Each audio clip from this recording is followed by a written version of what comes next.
up, Griot Nation? This is your man, I'm Rashidi, a.k.a. Papa Rod, and this is a continuation from yesterday. Let me get everything together. We had a good time yesterday talking about the information. Obviously, we're in Buffalo. We're talking about the new program that we're about to start, and we're excited about it, and the people that are working with it are excited about it. Before we go any further, we're going to go into a recap. Prior to Khalil hitting the camera, I was talking about something, so I'm going to probably bring that back. I was talking about the issue with my son. One of the coaches told me about some kids who had been fighting. I wasn't up on the internet at the time. I really didn't even have a cell phone at the time. I just didn't even want to deal with this so-called technology. I consider myself to be old school. You're not going to force me into all this technology thing. So the coach was like, man, I know you be working with gangs and stuff. He said, but you need to check this internet thing out, man. So, go to YouTube. I said, you what? MySpace. I'm not feeling that. So eventually I came through one day, and he and I dealt with discipline issues. The coach and I was pretty cool. And he said, actually, let me holler at you for a minute. I said, yeah. He said, I'll tell you about this YouTube stuff you can go see. I said, yeah, let me show you something. So you showing me fights in the backyard. He said, I know you deal with this gang thing. And I was looking, he was showing me his fights and the kids going at each other. I said, that's wow. He said, man, this is happening all over the country. He said, now, in this area, you got a lot of kids fighting, man. From the school, I'm having to get on to these kids. He's a 13-year-old boy they got here, man. He knocking everybody out. He knocking 17-year-olds out. I said, really? He said, well, we got to talk to this boy, man. Good kid. Try to get him in the gym. Yeah, he's got to try to get him in a gym or something. I said, okay. I said, now let me see who he is. I want you to tell. He said, I want you to talk to him. He pulled it up as my son. In the backyard. Bam! I'm just staring at the screen. So my son comes home that evening, a little late.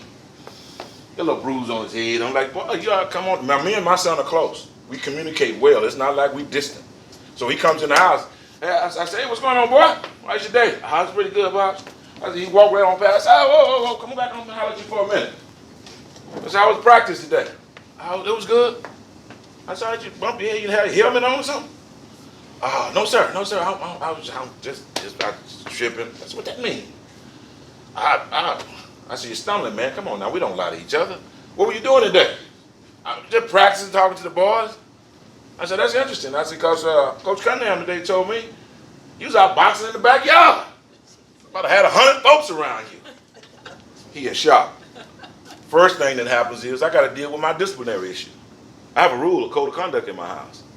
I can deal with anything, but I can't deal with you lying to me, son. Your integrity and my integrity to yours is so important that you can't lie to me. We got to trust each other enough that no matter how bad you are, what bad you did, you got to tell me that.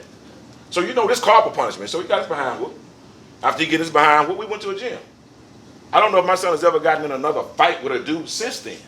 Because what I did was I just transferred that energy to somewhere else, to a gym. And now he's worked. This is what he does for a living. He's a professional boxer, undefeated. So in all these boys that I work with, like Earl, and even though Earl's father was always there, Earl Spence, who was the welterweight champion of the world, I got a chance to see him and Alex and Maurice Hooker, who are now real contenders in this game, making a lot of money. Watching their dads work, now they're available now. I'm saying that to say we got access to people that we can make things happen. And I believe that we need to do something in Buffalo too. With these kids, we got Kadir Latif, who's signing, who's starting another label. We got access to other people that we know very well. I got access to Washington right now. Everybody's talking about senseless violence. They want to do something. We got to capitalize. And I say we're going to do that. But with that, we're going to go ahead and get started. I just wanted to start out with that. Because a lot of times yesterday when I started out, remember I started out talking about while we're trying to help out everybody else, sometimes our own home is in chaos. So we got to make sure we deal with the things, and we'll go to, I'll go down the things that we can control. I want to get with you, Jackie, and we're going. So she took such good notes yesterday that we'll go through her notes and we'll just kind of recap. But before we do that, one of the things that I talked about too was there's a circle of concern and there's a circle of control. Anytime I'm dealing with case managers, anytime I'm dealing with training, you can be concerned about 1,000,001 things, but you can only engage things that you can control. And what you do is you take a lot of wasted energy concerning dealing with things that you are concerned with that you can do nothing about. But the things that are within your control, you can reach and grasp. Those are the things that we need to make perfect. I mean, really go into that. So that's an attitude of the thing that I talk to people about. Here's the other thing. Don't do something you're not good at. You can be a part of the program and you can be whatever it is, but if you don't do that, don't do that. It doesn't mean that you're weak. It means that you're intelligent enough to know I know my limitations. Because look, I come from a time when case managers was getting killed. I've been shot in this business. I've been stabbed in this business. And yet I done put some hands and pop some asses myself dealing with this because I'm not going to go away quietly. When you're working with our children and you're dealing with violence, you got to be prepared for anything. So what you do is you take your enforcers, you take your people who you have intel, you're going to have to cover the streets, the suites, the schools, and the whole community. You got to take this thing. Look, police talk all the time about how they feel in the community. My father was a police officer for 30 years. First black cop in Texas County, him and Brother Cochran. Works his way all the way to chief police. So you got to talk to me about police. So police, and I train over 20,000 police to deal with the cultural issues affecting our children. So I won't hear nothing about police trying to explain to me about how I wanted my dad to come home all the time. But I know there's some issues in regards to that, and many times the officers don't have a clear enough understanding. So I think that's something, I've seen you had a meeting, right, the other day with the officers? Sir. So we want to bring them on board. Let them have a sit-down conversation with our young folks so we can create this dialogue, this exchange. Because we have to keep our children safe. Number one thing more than anything else, we got to be safe. But with that, I'd like to first, if we can just kind of flip over, we have one of our school board members here, and we got microphones and everything. Could you go ahead and introduce yourself?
Well, thank you very much.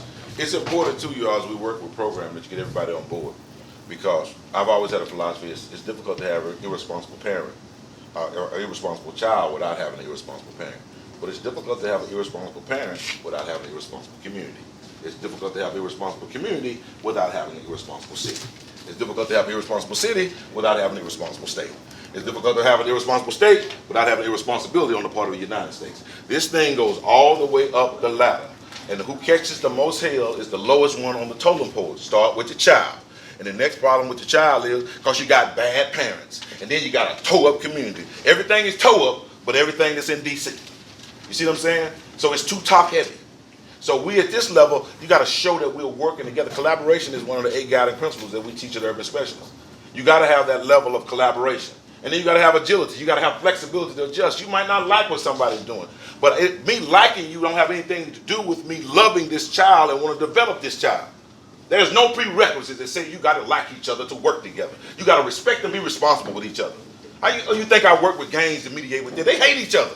Many times they're shot and killed family members. And I got to sit you across the table in a circle with each other to keep you from killing each other while I have a conversation with you. That's a strategy to be able to pull that off. You have to have skill sets to do that. And I've been doing it for 30 years, and I'm one of the best in America and the world for doing it. That's why I go to London. That's why I'm in South Africa. That's why I go to all these different countries. From Mexico, I've seen every known violent offenders in just about every major jail in the world. And the worst that I ever seen was Port of Spain, Trinidad, and Tobago. And we'll talk about that later on. But with that, we'll keep on moving. Let's go to Pavlov before we go to Jack. Pavlov. Somebody, where? Pavlov. Get it? Click him up. Oh, there it is. All right. You heard the theory of Pavlov's classical conditioning theory, which has merit. Obviously, you ring the bell to feed the dog comes. Obviously, once you ring the bell, the dog comes, keep on. And then once you do, you reinforce him by giving him food. So he understands bell ring, I come. I'm conditioning you by giving you food after doing so. But after a period of time, you ring the bell and you don't give him food.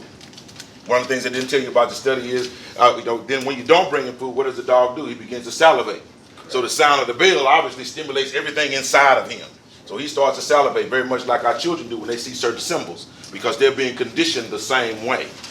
Now, what Pavlov did talk about in his theory was what you fed the dogs or once you condition them. Many times the dogs will even eat their own feces after a period of time, because you have deprived them of food and you conditioned them. There's something they used to do, so they take whatever they can. Humans are very similar in classical conditioning.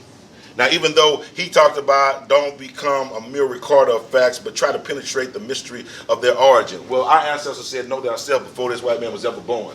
Excuse me, before Pavlov was ever born. I just don't want to throw no salt on nobody.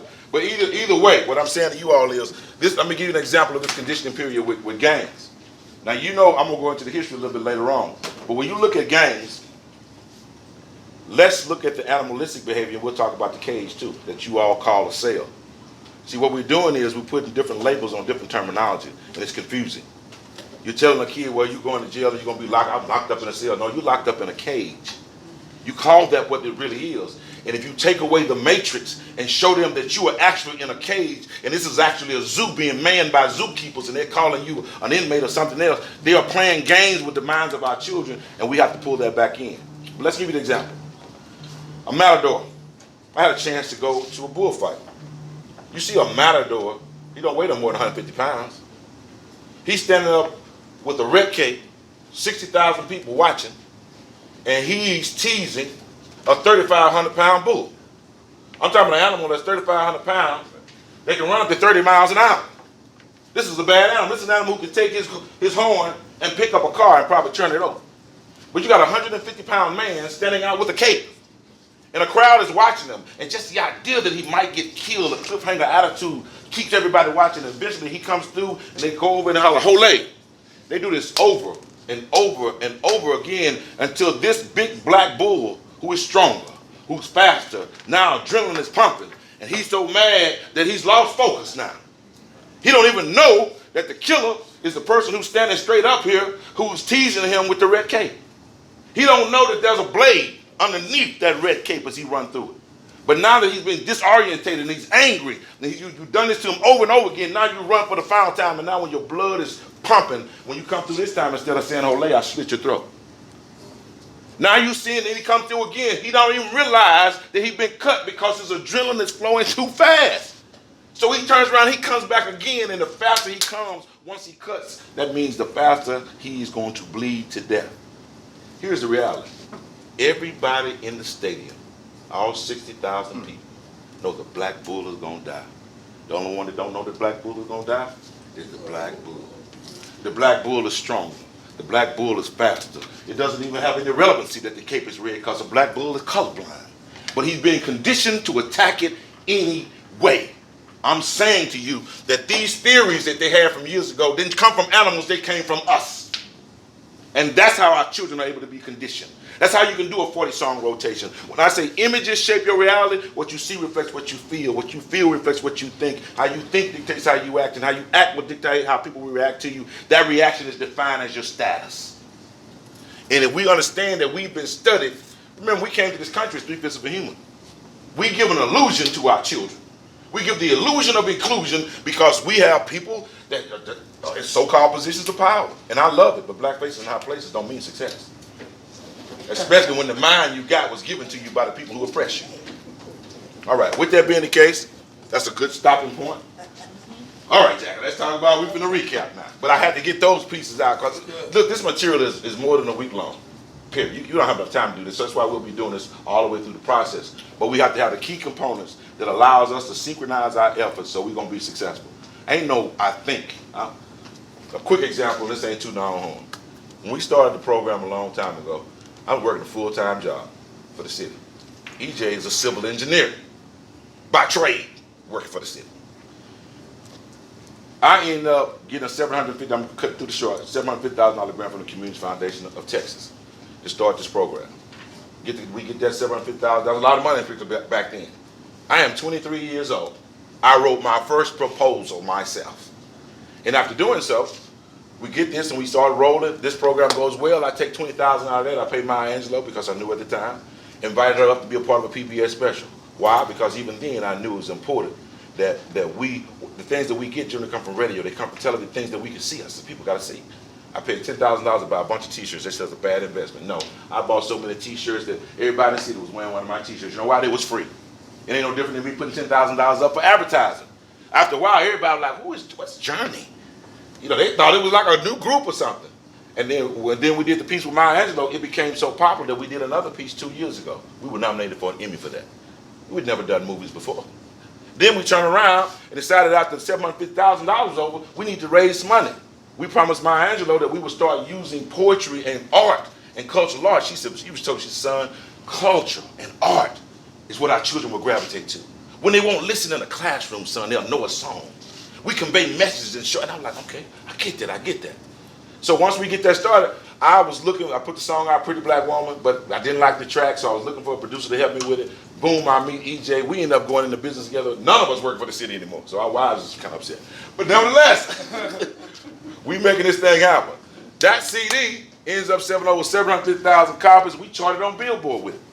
So I'm saying to you, there ain't nothing that we've attempted that wasn't over the top successful. The radio show was supposed to be 30 minutes. Ended up being 2 hours, and 7 years later, we've been #1 in our time slot for 7 years, going on 7 years. Do you think I think this program going to be any different? Working with children is easy. It's dealing with administration and all the rest of it that's the biggest challenge. All right, but with that, that's my introduction. Let's go ahead and get this thing popping. Jackie, let's go ahead. Yesterday we covered quite a few things. Right. I only pretty much wrote down the most highlights of things that we really covered that stood out, which actually connected to a whole lot of things that was said and done on yesterday. But one of the things that was really important for us to learn, even though, as stated yesterday, that we working with children to change the mindset. And even though we want to change the mindset, we actually need to focus more on the heart of the child. Because once we focus on the heart of the child, the behavior will come. So that was a very important key point to make on yesterday, to bring it to fruition with our children, because we do go in and we start trying to change the mindset, the behavior, instead of trying to learn the heart of the kid and come from it from that perspective. So that was a key thing that we talked about. Then we talked about the various aspects of cultural arts, technologies, the different things that you just finished talking about, Alma. And that is that we have to reach our kids where they are. And they're not where we were when we were young kids. They are in a different place and time than where we were when we were coming up. When we came up, we didn't have all of the Game Boys, the DVDs, not even really, but one station on the radio, 2 stations on the TV.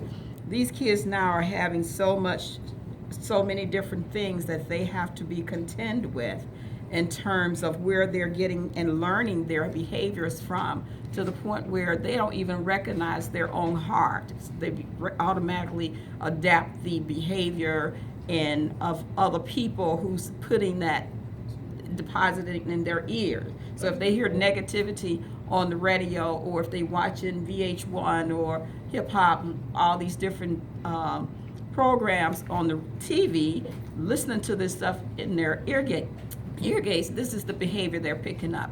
So we understand now that we're fighting against those different areas in the streets, on the TV, on the radio. So the way that we combat that is that we use what they're doing, and we bring it on the inside, and we start using those tools to change their behaviors by giving them the same thing that the streets are giving it, but giving it from a positive manner, by giving it, letting them know how it's already in their heart. They recognize that you have a heart for this, so let's take what you already have a heart for and change it and make it happen in a more positive aspect. And that way they can be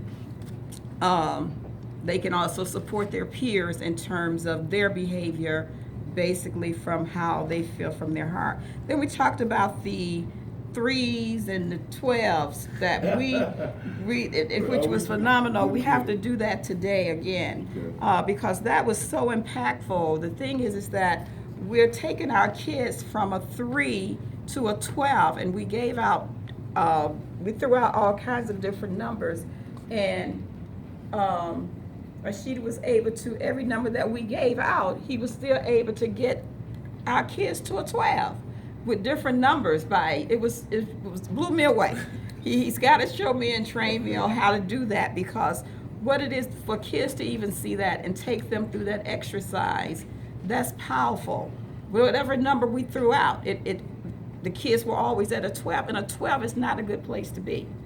We don't want our kids at a 12. So that was impactful on yesterday too. Then we talked about the power of differential. Yep. The power of differential is very important in terms of the type of work that you're going to be doing with our kids. They have the power. We know they have the power. We have to help them to understand what that power is by demonstrating and talking to them about what power they already possess inside of themselves, but they don't recognize it. So we've got to give them those tools to let them see that, listen, you already have what it takes. Now let us help you to decipher between all of this so that you will know what you can do as your own person. So that was powerful. Then we talked about the patterns of behavior and the segregation. Now that was definitely, I keep saying it was powerful because everything yesterday was powerful. The new segregation. It was a new segregation that we're dealing with. We're not dealing with no more segregation of black and white. We're dealing with segregation in terms of our schools with regular education and special ed. That's the segregation now that we are putting our kids in. So segregation hasn't gone anywhere. It is alive and well, and it's with kids that are being placed and identified and put into special ed. Is a segregation. That's the new segregation that we have to now try to eliminate that. Get these kids, because a lot of these kids don't need to be in special ed. They're placed there because, as you stated yesterday, a lot of the teachers just don't want to be bothered with the kid. They don't want to be bothered with the behavior. So put them in special ed. Right. You know, it's nothing, it's easy. You can do it. It's justifiable because the kid's behavior is, from their perspective, is not where it should be. So we also talked about, and you just mentioned this, the image. Images shaping your reality, which is very interesting. So again, the image that we have to give our kids are the images that we want them to adapt, so that their behaviors, their reality become to a place where they start believing that they can be more than who they are. So we got to help them to shape their reality. No one is really shaping their realities, but the TVs, all of the things that I listed before. They're not being shaped the way they should be in the schools. They're not being shaped in the homes. So we have to have programs such as this one and other programs that are addressing our kids, letting them know that your image is being shaped by the wrong things. You can use what you have, but let's use it in a different perspective and turn that thinking, your heart, put it all together and reshape that child's image. And those are the things that we pretty much covered on yesterday. And we stopped there. And from there, we pick up there because we left with everybody excited. And what we learned yesterday was really, really powerful yesterday. So I'm ready for today. I couldn't sleep all night because the morning couldn't get here fast enough. And then when it got here, I didn't want to get up. What we're going to do now is... I left Dr. Jawanza Kunjufu there because, as I said, Dr. Jawanza Kunjufu is a pioneer scholar dealing with the issue of education. He's done over 30 books now. The Bible on working with black youth, I believe. If you're just starting out in this business, it's Counting the Conspiracy to Destroy Black Boys, book 1, 2, 3, and 4. To be popular or smart. Hip Hop or Mayan. I mean, great books. It will give you great insight with working with great insight. There's a philosophy he's had and I've used since I've been in this business. In order for a black boy to be a black man, he must first see a black man, acting in the role of a responsible manhood. And the first thing that we do in our program is define what a man is, and you have to go in depth with that. And that's a continuation. You don't have no class that stops with that. That continues on. Every 7 years, a boy goes through a rites of passage. We'll start to break that down. When he's 7, he really wants to engage his father. Now he's identified his penis, his testicles, and everything else that uniquely makes him different. He don't know really what that is, but he needs a man to be able to give him those direction and purpose regarding him. I was talking to a lady the other day, and she was somewhat upset, and she made the comment, well, I've been a mother and a father. And I told her, sister, you've been a great mother. You've been a great mother who's taking the responsibilities of a mother and a father, but you ain't been no father. I'm not going to allow you to use terminology to bag us out as men. We have to watch and monitor this terminology, even though we're supporting each other. And God knows, I know, after my mother got divorced, that it was challenging for her as a single mother. But she made it clear, I need a man to assist me to help you be a man. And my mother made sure responsible men were around me. If my dad wasn't around, I knew Mr. Peters at the post office, Mr. Carter, who was my barber, Reverend Russ, who was my pastor. These people they helped me become a man. And I still, even now, I continue to talk about these men. Let's go on. I wanted to show him before I really got into it, because I want to stress the importance of who he is, and I'm going to share that with the young folks. You know about a whole bunch of other folks. People like, these kids ain't going to, I can convince a kid to do whatever I want them to do. You hear what I'm saying to you? I raised my children. And I'm going to say something else that we didn't mention. That the paradigm and the idea, the ideology that the peer group runs something, how we lost our mind. A peer group is only a concept of when you were together with your peers. We take care of you. We feed you. We clothe you. Got the power. If the peer group is so strong, tell them don't come home tomorrow. Stay out there with your peers. You have to be able to put yourself in a position to realize that's not real. As I was talking to Brother Neil, and I use this also as an example. You don't dress the way you dress young brothers because you want to. Oh, I sag because I want to. You ain't sagging because you want to. You sagging because you was conditioned to do this way. You hollering at him, what's up, my nigga, because you was conditioned to do that. That's not your natural behavior. That's not your natural position. I'm going to show you your natural position. Well, I know what I'm talking about. You've been on the planet 12 years. How the hell are you going to tell me about what is this? Now you notice how I'm talking? That's me. I don't try. This ain't no made up. It's just, this is my ministry. This is a ministry for real. I'm an ordained minister whose pulpit is the streets. Period. And they have to realize it. And if you go with enough conviction, you're going to win them over. When I dealt with Crips and Bloods and we circle up in our Umoja Council, I'm the G of black liberation is what I told them. Your colors is red and blue and all these other, mine is black. And I'm going to defend that like anything else. And before it's over, everybody wants to be in my clique. You don't worry about what they think. You tell them what you want them to think and do. Damn, it's to make them think it.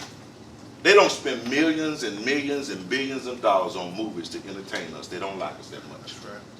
That's to condition you because they know that's the primary teacher. Right. That's why a boy can memorize a song, because they know the effect that music has. We discussed that yesterday. Swing low, sweet chariot, coming forth to carry me home. You're talking about Harriet Tubman. Remember the conditions and the circumstances. Wade in the water. You're not talking about being baptized. You're telling that young man or whoever's running away, go to the water when the dogs come after you. Lead me through this barren land. You talking about the plan that you have. I can go through that all the way. We lost sight of our historical power. That's all I do with young brothers. You think they don't believe that? Information. And when I hit them with the game, when I know you progress in a game by knowledge, not by fighting. Now, unless you can trump me with knowledge, that means I'm over your G. So when I come to the room, we're going to sit down. And we'll talk about how we do that later on and how we pull these pieces together. That's why we need to do a tour called Redefine the G. All right, but I'm going to jump right into it, and I'm going to get up and get to moving in a minute. All right, what happened? And we talked about that. Let me see if I can get that. Was it the 50s and the 60s? Was that it right there?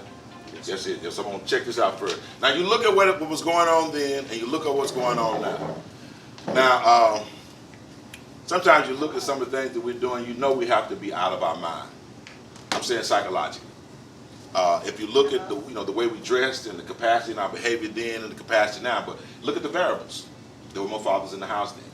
What you're looking at really many times, you all, is you're looking at a fatherless generation, and you're looking at what happens as a result of fathers being absent.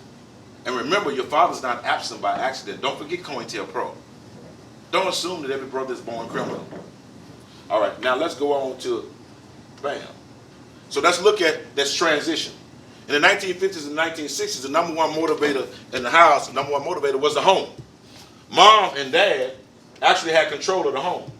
You didn't have a whole bunch of excess stimuli to distract me from the responsibilities that my parents gave me. And then you had two people, and then you had a working home that had an established routine for that home to function. And then we go next with school. I don't know about some of you all, but my mother, My mother has that like every 2 years, they meet with their class. They don't do no 10-year class reunion. I've never seen people as close as my mother is with her classmates. So I'm seeing the difference of what it was like when all black schools and the schools that we're in now. Remember, I was a product of 1971. I was the child that was integrated in school who stood up against the wall while the white children went to lunch, not knowing what I did wrong.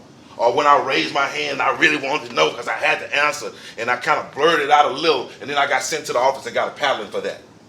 So, you know, a lot of these conditions and behaviors, those children now are grandparents, and some of them are parents now, and you wonder why they have this disdain for the school system. You don't see it no different. That's why a lot of older people have a disdain for all kinds of systems because they've seen what the system has done to them. Next was the church. Because you have to realize that the first public school system was the church. It was a black church that allowed everyone to be educated. White, poor, it didn't matter. That was the educational system. We pooled our resources together and everyone went to school at the church. And then white people decided to take that over. And once they took that over, we end up coming up with independent school systems. That's a whole other story. That's another lecture. But my point to that is there was a time when we were sequenced together, and the church played a major role. Anytime you had a movement going on, where would we meet? Go on, meeting at the church. We might have had a disagreement, but we were still meeting at that church. If something was going on and you was injured, you had to hide. You went to the church.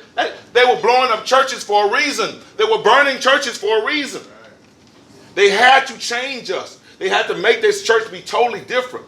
We can't have no more Nat Turner preachers. Okay. All right, let's go. Next one's a peer group. So you had to go you had to go through the home. You had to go through the school. And many times in the school, do y'all know Miss Arbor, who taught my mother, taught me. And I just, you know, and it was different. And my mom used to say when she would go to the classroom, yeah, I had your sister. But it's not like that now. And in those schools, when my mom was coming out, she thought I could get a whooping at school and go home and get a whooping because I disrespected someone. All right, let's keep on going. So all the way down here, so the peer group, you had to go through home, school, church to get to the peer. Peer's influence and media was almost non-existent. Let's go today. Number one motivator today, not for just youth, all people, is media. Now we got something new we call social media. So it's media on steroids right now. So they're giving you media for everybody. They don't invest that much money, y'all, once again, because they want to entertain us. You're trying to indoctrinate and condition us.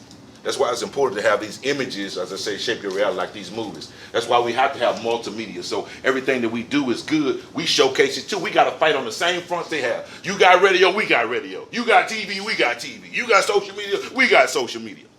So, and the other thing too, don't get it twisted. I may be 54, but you let a 15-year-old or 19-year-old run up over here.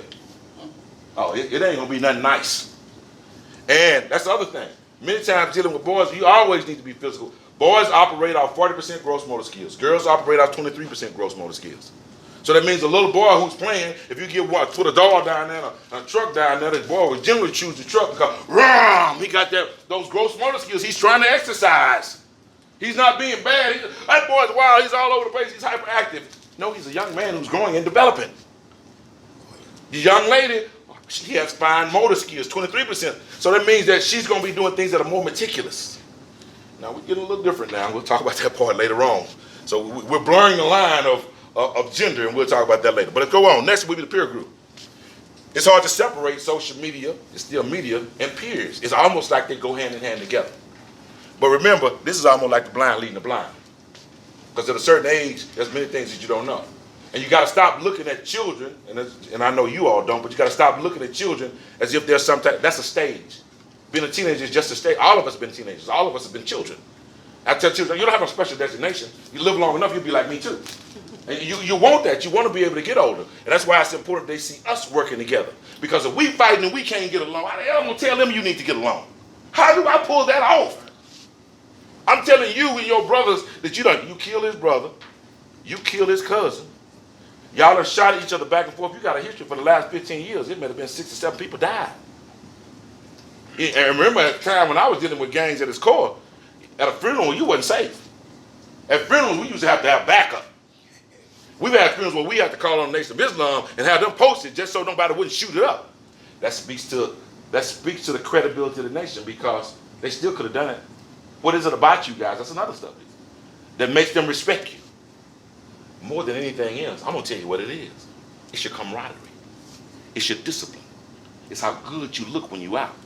It's the common language that you have. Those patterns, you ain't got to search for a lot of things. A lot of people already got the prototype, but because someone in the group you don't like, you ignore all the power and all the possibilities. That's why I tell the father, you may not have money, but your presence offers possibilities. Let's go on. Next would be home. Home is a whole different thing now. If you go to homes and do case management, like I don't have to do as much as I do, but I train others who do. Now going into home, the primary thing you use, and you should jot this down, is your 5 senses. What are your 5 senses? Your sense of sight. What do I see when I first walk in the house? It's pretty clear. What is it that I see?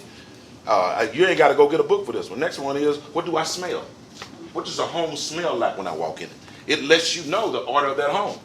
Oh, it may have been just a bad day. A funky house can't get funky in one day. That may be something that's been maintained. You may smell some reefer, weed, cannabis, whatever you're trying to figure out, and you're not making judgment. You're just getting intel. That's all it is. Oh, I went to the house. I came in there. I smelled weed in there. And I thought I heard some other man in the bedroom. You don't know what's going on in that bedroom. Could have been a granddaddy. You don't know who was in there smoking weed. You are not in a position to make a judgment. You're coming in and to make an assessment because you're working with this young man. And if you're working with this young man long enough, based off what you are seeing in the home, they'll all come together once you start working with him. So when you walk in, what do you see? What do you smell? What do you hear? When I say hear, I'm talking about listening to the discourse between mom, dad, sister, brother, cousin. You can tell if there's some order in that house or not, which lets you know how much order you're going to have to maintain. And it gives you an idea of why this young man is the way he is. And then sense of touch. Well, you don't go in the house touching people. What I mean by touch is, who did you touch? In other words, who did you communicate with that I know I can work with? Who is it in that house that I can touch, that I can engage? Now, I'm in touch with homeboy. Or everybody else may have been in the house, me and I seen come out and say, yeah, man, they're going to have a little challenge with this, but the uncle, I'm feeling the uncle. That's the one I'm going to have to go with. You got to find that ally. You will find them in every family. And it don't have to be in that house. It could be someone in that house, or many times you may have someone, we run into people who were visiting. And everybody in the house may be a little in chaos, or appear to be. And then I talk to the visitor who looked pretty sharp, he's a cousin, and I tell the cousin, man, I'm just trying.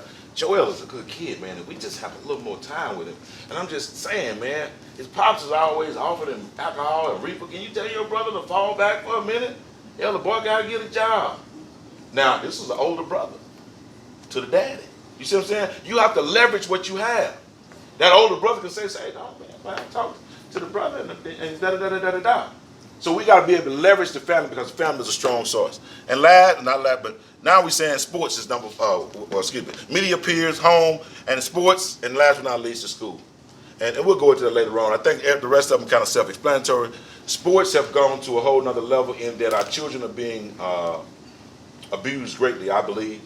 When you start looking at colleges, how much money they're making, they're still not being compensated. But if you buy his lunch, he could lose a scholarship, you know what I'm saying? It's just some of this stuff is senseless. Coaches having multi-million-dollar shoe deals, and the kids can't even, moms can't even, but if you get them a house where they can stay in, now they're cheating all of a sudden. And now you're going out, now as young as 6 years old, Nike is going out recruiting our kids to wear their shoes. You got high school coaches doing it now. The kids never seem to benefit from this. And the exploitation is the next level. 75% of the NFL is black players. But one player said, because of what happened to black people, I want to kneel. And that whole industry wants to ignore him. If 75% of my product that helped my company be profitable, and something is wrong with that, I'm going to take interest in it. You would think the NFL say, hey, let's sit down and talk to them. If they're killing young black boys, and 75% of these young black boys is what's making the NFL work, we got to look at this. Matter of fact, I need to talk to the police. In other words, you talking to the police against him. So we have to put that into context. Let's go to the next one. Pull back up. I jumped to that one on purpose, and boom, here we go. All right. Everybody all right, check? Check. Have I gone overboard? I've disturbed anyone's sensibilities? I'm just checking. Now, a part of what we do also, too, you hear us saying check, and y'all say check, is call and response. That allows my facilitator to always stay in touch with the student. That means that he always follows the engagement and the protocol that we give. We're all in contact with each other. It shows some level of symmetry, other than you just sitting down there and you're not participating at all. And many times while I'm doing my presentation, unlike now, I'm constantly engaging them. What you think about so-and-so, and sitting down purposely so he can stand up and say what he wants to say. That's why we use open mic poetry. One microphone, everyone sits down, a spotlight, you in front of the mic. Ain't nobody stand up here with you. The number one fear is death. Second fear is standing and speaking in front of other people.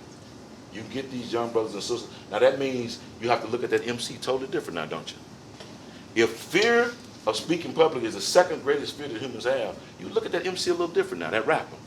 The fact he's bold enough to get on that microphone and get out there and get all in your face and so, all you got to do is give him some purpose in that and some direction in that. And we're working on that. All right, here we go. This is super duper quadruple major here. You can't play with this. You begin with the end in mind. You cannot start at the finish line. But you do begin with the end in mind.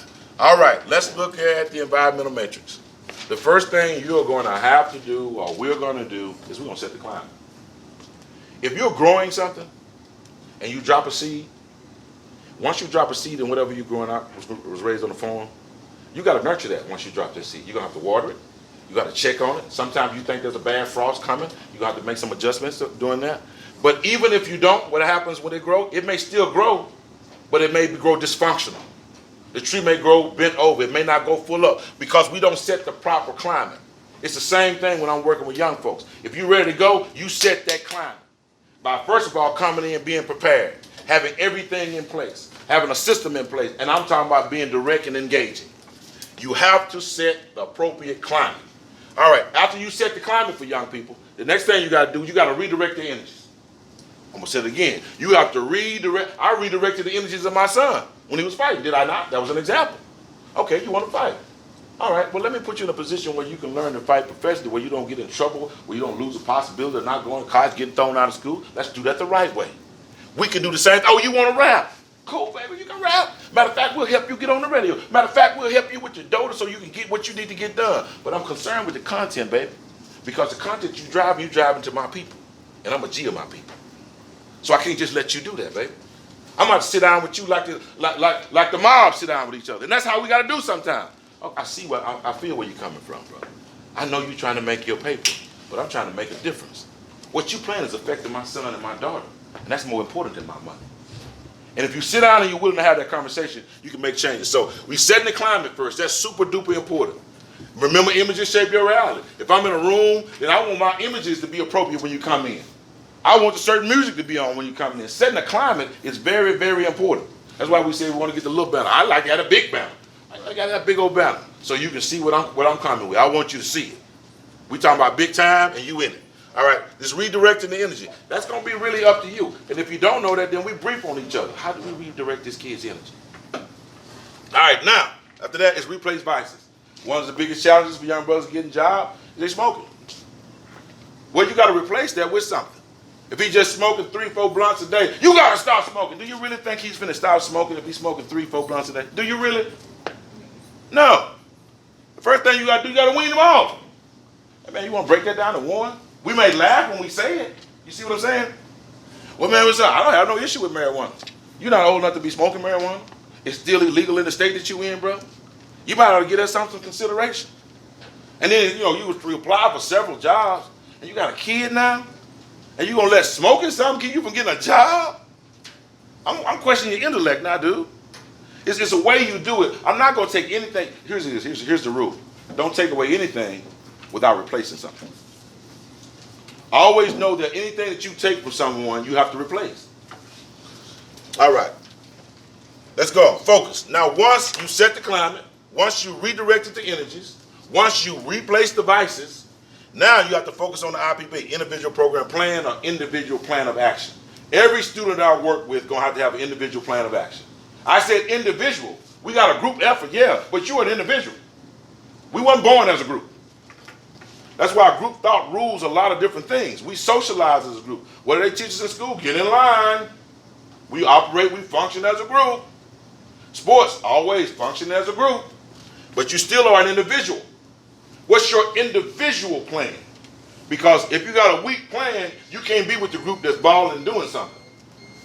All right, and last but not least, once you set the climate, once you redirect the energy, once you replace devices, And once you get focused on an IPA or your IPP, whatever you may call yours, the next thing you got to do is you got to commit to the finish plan, whatever that plan is. You need support. I suggest the code of conduct goes home. The code of conduct that we have for the students here that's going to be here, same code that we have here, that code should go home. If I might not make everybody to everybody's house, but if we can make a phone call and have somebody check out, is that plan? So if a part of our code of conduct, when I say like replacing vices, what up, young king, as opposed to saying what up, nigga? You got to deal with this language, because language is a form of communication. So these are things that we'll be adjusting on. All right, everybody cool with that? Or you got questions regarding that? I'd just like to go back to number 2. Okay. On redirect energies. Give us some examples of Good example I used yesterday. You know, for 28 years we did camps. We still periodically do the camps. If we're on the bus ride down to the camp, as I was saying, I don't try to control the bus. It might get a little loud. I might say, hey, come on, y'all. But the goal is to have you in your natural order, so I can see how you really are. And if I see you back there talking loud, constantly wanting attention, man, I ain't gonna be doing nothing, man. But I see they're still listening to you. It suggests to me that you're some kind of leader. And it goes back to another one of my principles. 98% of a group follower, only 2% lead. So you're not trying, if it's 50 dudes that's in a gang, I ain't trying to get all the gang. I just need 2% of them. Because the rest of them are following them anyway. You're making your work too hard. So when that guy that's acting a fool on the bus, and I know he wants that attention, as soon as I get out, I say, Deshaun, come here a minute, young man. Yes, sir. What you need, man? What's up? What's cool? What's going on? Hey, man, I want you to go and check everybody's bag. Once everybody's bag is checked, I want you to make sure they're standing in front of their bags and report back to me. I need somebody to act as a leader with me. Hey, man, y'all heard the man. Mr. Rashid want to get all y'all bags right here. Stand behind your bag. What's your name, brother? Da, da, da, da. All right, once you finish, he comes. He's excited. I redirected that ignorance to something that could be productive to the group. And if we're not sure, then we start talking. That's why you have briefings after your sessions. Okay, man, I would know some so-and-so today. But a lot of times people don't really care about you. They just come and get paid. And they just show up. It's over. We had the class. Let's get them out of here. You got to be committed to this in order for this to be functional, in order for this to work. Okay, was that another one, Jackie? Nope. Again, when you started, I recall that from yesterday. Boom. Here we go. Now this is a week-long session. I know I did, but I have to go over the fundamentals of this. Now, as you know, we work with the Department of Justice, so every quarter we used to go to Harvard Graduate School. We have to do this for superintendents and everybody who was in the education system, because at the time Bill Clinton had made, he said gang violence was the greatest threat to national security in 1992. That's when the super predator language. That's where the super predator language came in. The demise of a lot of us going to prison. More people went to prison under Clinton's tenure than anyone else. 3 strikes and you're out. All this stuff was a mad dash. It was COINTELPRO on steroids. And to call us a predator, once again, is coding. You change the language. We got to be aware of that, and we got to let our young folks know that too, and stop pretending that they're not intelligent enough to know. They're as intelligent enough as the exposure to the information you give to them. I remember I wrote some poems for a kid one time, and once I finished writing the poem, the guy said, man, that's too intellectual. Man, talking about history and thinking these kids ain't. I'm like, damn, you don't think much of our kids, do you? That's right. That he can't understand a poem because it got big word? What? And this wasn't nobody white. You see what I'm saying? We got to deal with us as much as we deal with anybody else. That's what we can control. That's right. We get us under control. The enemy outside is going to have difficulty doing anything with us. And I think the first step to that is we get these young folks. All right, 0 day. Let's get on this, baby. Everybody can jump in, because we're gonna come back from the break. We're still gonna be on this. We may go to some images. I'm gonna show you a video we did called "Message to the Black Gangster," which tells the history of the Crips and Bloods. And I was the first one in the U.S. to go and get that complete history, and we're gonna talk about that too. But let's start with 0 day. I say you can get 20 PhDs, but you'll never learn as much as you learn from the time that you were born until you're 8 years of age. When you're born, your mind, you're born with the instinct for food. I remember when I was going with my daughter, Lele, who just had a baby. The baby's Jude is 7 months old now. And I remember she was wanting to do the natural childbirth and went through all that, and we was watching this video. And in the video, it was talking about breastfeeding babies. And after the woman had the baby, they was showing at the birthing house, they didn't take the baby and put the baby on the breast. They put the baby on her stomach. And as God is my witness, I ain't never seen nothing like this in my life. That baby wiggled to that breast. She did not pull the baby to her breast. The baby was just, I'm gonna put this on video so you can see it. I had never seen nothing like that in my life. It gave me a different perspective on God, different perspective on children. And as I watched this baby work his way up to this mother, I'm like, wow, that is powerful. So there are things that children instinctively have at birth, but more other than that, that's it. It's like this computer. If you don't put nothing on it, ain't nothing gonna be on it.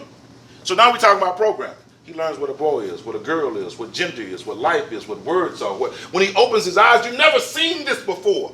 Do you know how much information that is just to open your eyes up to see something that you have never seen that existed? That within itself is powerful. So you're talking about here. Here's the time when we spend most of our time with our children being babysitted by radio, television. This is when you put the most garbage in a child's mind and body. We're going to use some examples. Let's start out with the store. 3 years old. Walking up to the counter. Why do they have candy low on the ground? Is that for us? Someone's got bad backs. We can't get down there. But the baby, it's eye level on purpose. Why is candy so colorful? Because now it's low and it's colorful because it catches the mindset in the direction of children. Why is it always, why do you have candy at the back of the store? It's at the front when you come to the counter. So we know moms are coming to the counter. Mom come up taking the money out while she's trying to pay for the groceries. Little man sees the food down here. He grabbed the candy bar. All right, she's got 2 already. And she's like, baby, no, put that down. And she started talking. He reached for it again. No, baby, put that down. And she started talking. And she said, he eats that candy. I don't like to give him candy because he gets hyper. She's just talking. And eventually she turns around and the boy has opened up the wrapper and trying to put the candy. And she's like, did I tell you? And she's like, how much is that? He said, like, just give me the wrapper. All right. Here was a chance. Now notice what happened. It's psychology being played now. So if she tries to take the candy, he starts screaming. But she don't have time for it because she's under duress. The conditioning process is happening now. My friend PG called it baby dope. That's what that is when you start talking about that candy. That's an example I'm saying. And here's the other part. Doing this internalization. Habits and behavior. E4. Daddy at home, just an example. We've seen this numerous times, especially with young couples. He at home, most of the day playing video games. He's been looking for a job, but he hasn't found one yet. Smoking quite a bit at the house because he's under a little duress and drinking a little more than what he should do. He's had a history of being a little violent. In this particular instance, he come home after she's been working all day. She comes home frustrated because the baby should have been taken a little better care of, and she's frustrated. And she comes in, he tries, to say something to her, and okay, Darren, and she's like, what you got an attitude with me?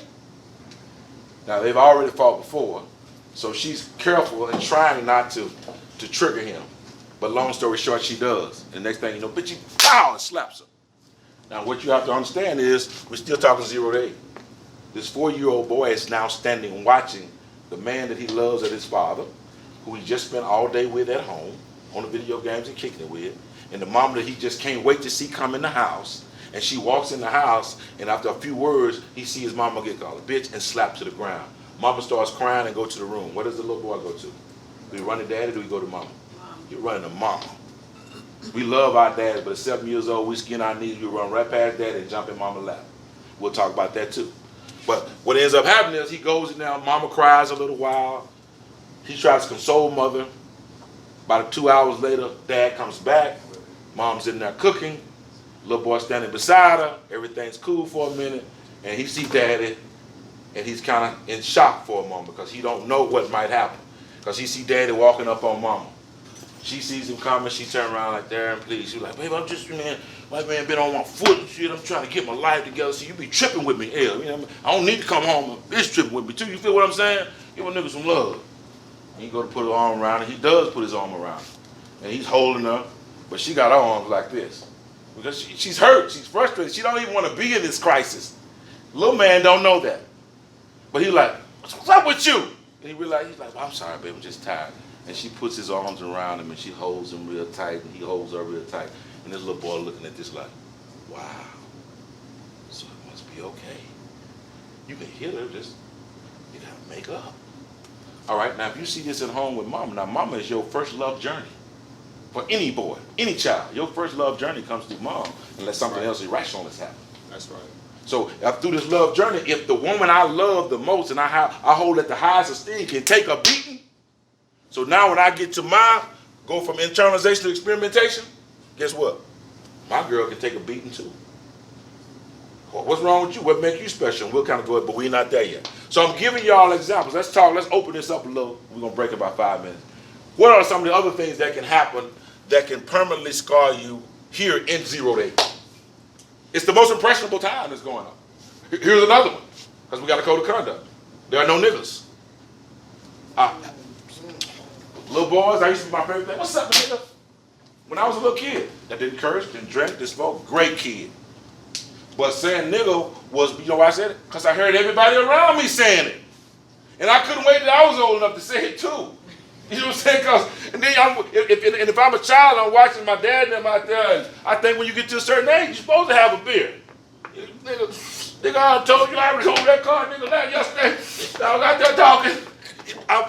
I'm watching all of this. It's 0 to 8. So all these behaviors are being manifested. And I want to be like these men. Ain't no other men around. These are my examples. Now, I understood the protocol later on when I used to walk up and my dad and them would be out with somebody else, and somebody might be smoking some reefer, and the dude might put that to the side, put the beer, and say, hey, little man, what you going on in the house? There's grown folks out here. Now, he had some level of protocol. You know, got a business like him being with grown folks. Nowadays, if somebody walk up here, they'll little nigga that put a pound on your chest. Try that one time. We're there. Go on social media. You see people giving 2-year-olds. So a lot of this we have to do. Let's talk about some other examples. Anything that can happen at 2. Anybody got an example? I mean, at 0 to 8. I'll give you a benchmark. At 2 years of age, when a child generally comes to what you call terrible twos, that's exploratory twos. You think it's terrible because you got to monitor more because they're at a stage now where they're discovering things more. They're learning to identify things more. The first time your child can say no, his identity is now being established. The fact you can say no to anything, you're establishing an identity of choice for yourself. So, and I have a lot of these. What I said, since we talked last, I got there's so many layers to 0 to 8 till it's just ridiculous. All right, we'll come back to that later on. It's that time. We did take. All right, let's take 5 minutes. Give somebody get some water with that. I'm gonna put up a few examples on 0 to 8 while we do that too. Let's take about say 7 minutes. 7 minutes.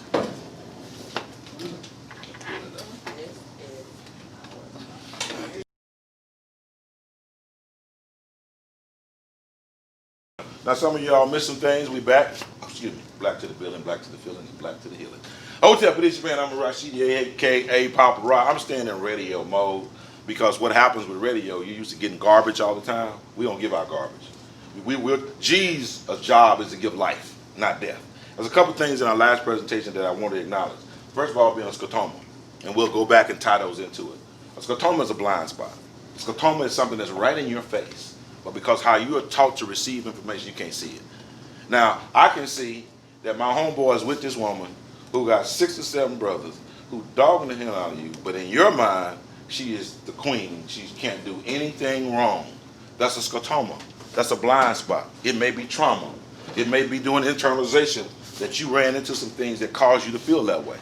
Remember, we're taught how to read based off phonetical sounds. So that means if you don't hear the sound, you may miss the word. So I'm gonna give y'all exercises where you do that, and you say, okay, I'm sharp. You done told me right already. I'm telling you that there's gonna be some words hidden, and I'm gonna give it to you. Still gonna miss them because of how you were educated. All right. The other thing I wanted to say before unseen comes up, there was another one. Self-awareness. Oh, the senses. We stopped telling our children they got 5 senses. Who came up with that? What? 5 senses? Sense of smell, sense of, we got all kinds. Sense of justice. Sense of, I could go on and on. Someone told you that. And the major one being sense of balance, Maya. And we'll go into that differently too. We got to use terminology. When we work with our kids, I change terminology all the time. And a part of that teaching cycle is when you start the group up, I repeat everything like in this group for the next 6 weeks. When I start out, I'm refreshing every time. So much so that they got it down to like, hurry up, because I got the answer. You got to give them things that they can do, then they'll want to do more. That's why when I was dean of schools and I tested, if I had 40 questions, I'm going to give you 20 that I know you can answer, just to get you motivated, just so you can see. When you start out with a test, and the first question, you be like, oh, shit, you spent 5 minutes on it. You're going to have a long, hard road of hope because you already got test anxiety, and that's more based off stereotypes than anything else. We're going to go on. EJ, how do we get this? We'll go back to the who's that coughing, all right? And they let me, Excuse me, y'all. We weren't about to die on camera. let me die. Over here dying. Look at that. Okay, all right. All right, we're going to get back to this. I mentioned this yesterday, and some time ago, all the people that I know that are part of our team, we met. You all right? Just kind of went down around. Okay, you had to get your hands. Okay, I got it. I met all the brothers while working, just like I met you. You know, while working. Brother David, every one of you all in this room, I met while working. I was asked to come to Dallas as a result of being to Buffalo, I think 3 years ago. 2015, 3 years ago. Yeah, the Bill Keaton speaking for you all for Savior's Day, which was an honor for me. And I met Brother David. And when I met Brother David, impressed the brother, but he had this brother working with me every day. I didn't know Khalil, just other than he was working with, but I knew he was proficient. He was always on time. He was always checking things. He was just thorough. I was like, damn, bro, who you work for? Yeah, he wasn't missing nothing, brother. Do you have this? Do you have that? Shit, I need to take you with me everywhere I go. And I didn't deal with technology. All this you see right now, generally for the most part with me, is because of Khalil. I didn't deal with no technology. Remember I was telling you I fought that all the way. This has opened up my doorway. I wasn't even doing Facebook and all that stuff. And everybody, youngsters be like, come on, school. Come on, Wild Rod, you got to get your life up. I got about 4 or 5. I'm 5,000 people on each one of them now. You know, so it's something that can be done and you can learn. But I have to be just like the students are. I have to be open. And I'm so happy that I do that, and I'm willing to do that. And I think I feel vibrant. I work out. I always try to keep my life together because I want to be an example to our children, but especially to our boys. They are our soldiers. And we have, that's when I talk to parents, that's what I want them to see. Look biblically, whether you believe the stories or not. When you go back and you talk about they were looking for Moses, what did they say? They signed a decree to do what? To kill the boy baby. You see what I'm saying? And then when Herod was looking for Jesus, the same thing, they sent out a decree, do what? To kill the boy baby. Anytime you're taking over a group and you seek to dominate them, you have to dominate the cub. When you see a lion, and a lion is control of a den, and he loses control of his den, and a new lion comes in, what is the first thing he does? Kill a cub. He kills them. He kills everyone. Ain't nobody getting away. We think it's cruel, it's nature, and if you think men aren't the same way, Maya Angelou said something that stuck with me in 1992 when she came down there, and she started out and she said, men take care of their own people and their culture. Whether you're a white man, whether you're a black man, whether you're a red man, what kind of man you are, men who are in touch with who they are take care of their people. And that resonated with my boys. And she told them also, men take care of their women. They defend their women with their very lives. And we have to tell our young men that. That's why when we teach boys, the first thing we teach them about is the woman. A man thinks first and he feels second. A woman feels first and she thinks second. But she still outthinks you. When you get in an argument, brother, how many times do you win it? How many times do you generally win? You think you did. But what happens is, the reason she is in that way is because God has given man, the independent capacity to give birth to mankind. No man comes to the planet except he comes to a woman first. Everything that you learn, son, from the beginning of your origin that allows you to stand on your feet, she's the closest thing to God you know, man. She got a direct relationship with God to bring your ass on the planet.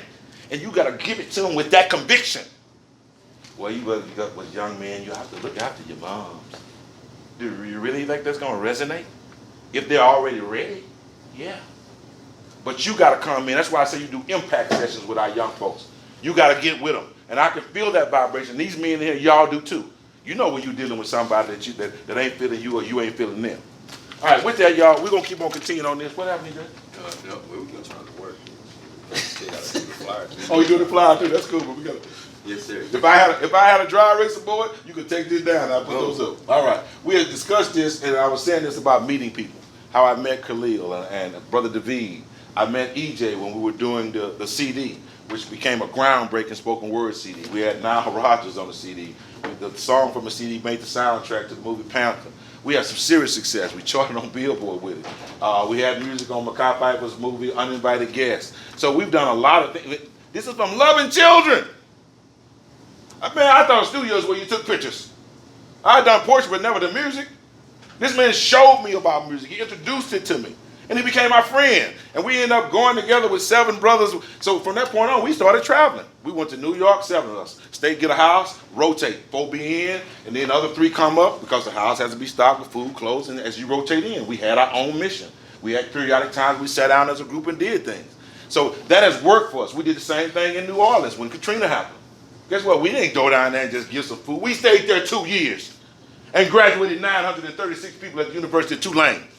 And they called us down because Youth Bill couldn't even get them together. Because you had rival gangs and everybody had been dispersed and they was coming together and everybody was fighting. So they called us down there and the first thing I did was bring them all in one room. They said, "Are you crazy?" "No, you crazy. I'm correct. Bring them all in one room. Y'all can leave." We had one fight. I said, we had one fight. I let them know right away, y'all coming down here, you got to synergize. We got to get the one thing they can agree upon. All y'all got clicks. All you dudes got that juice, right? But for some reason, you can't seem to get out of school. You a G, but you can't get out of school. You a G, but you can't help your mama get out. Because you're not using your power properly. And now, you've got immigrants coming in from somewhere else. They done brought in a clique called MS-13. And they killing all y'all while y'all killing each other. But y'all gonna take care of New Orleans, right? We spineless. And then when I said that, boy, it got crunk. And it got a lot of people got standing by saying, "They don't prove to me otherwise. Then you prove to me otherwise." And from that point on, we started moving. Look, you gotta come to young boys as a man. That's what I'm saying to you. That is as important as anything you can do. That's why when that young man came the other day from prison, 10 years in, I wrote a book. Man, you're a prescription for what we're doing right now. You come back and say, "I went down that lane. I traveled down that course." Oops, let me let you know, don't go down there. But let's go back to where I was. So EJ realized that for a while there, I was on the road. And I seemed to find myself on the road by myself for a while there. And he was like, "Man, look, you out of some spots, man. You need to get somebody rolling with you." I had seen Unseen before, Bashan, at the studio when we were doing a CD. You don't like to give his name, but nevertheless, he's Unseen on the radio. Nevertheless, then he and I started traveling together. So he showed up in DeSoto when I had my first Rites of Passion program in DeSoto, Texas, and I thought he was one of the students. I'm giving it to him like I'm giving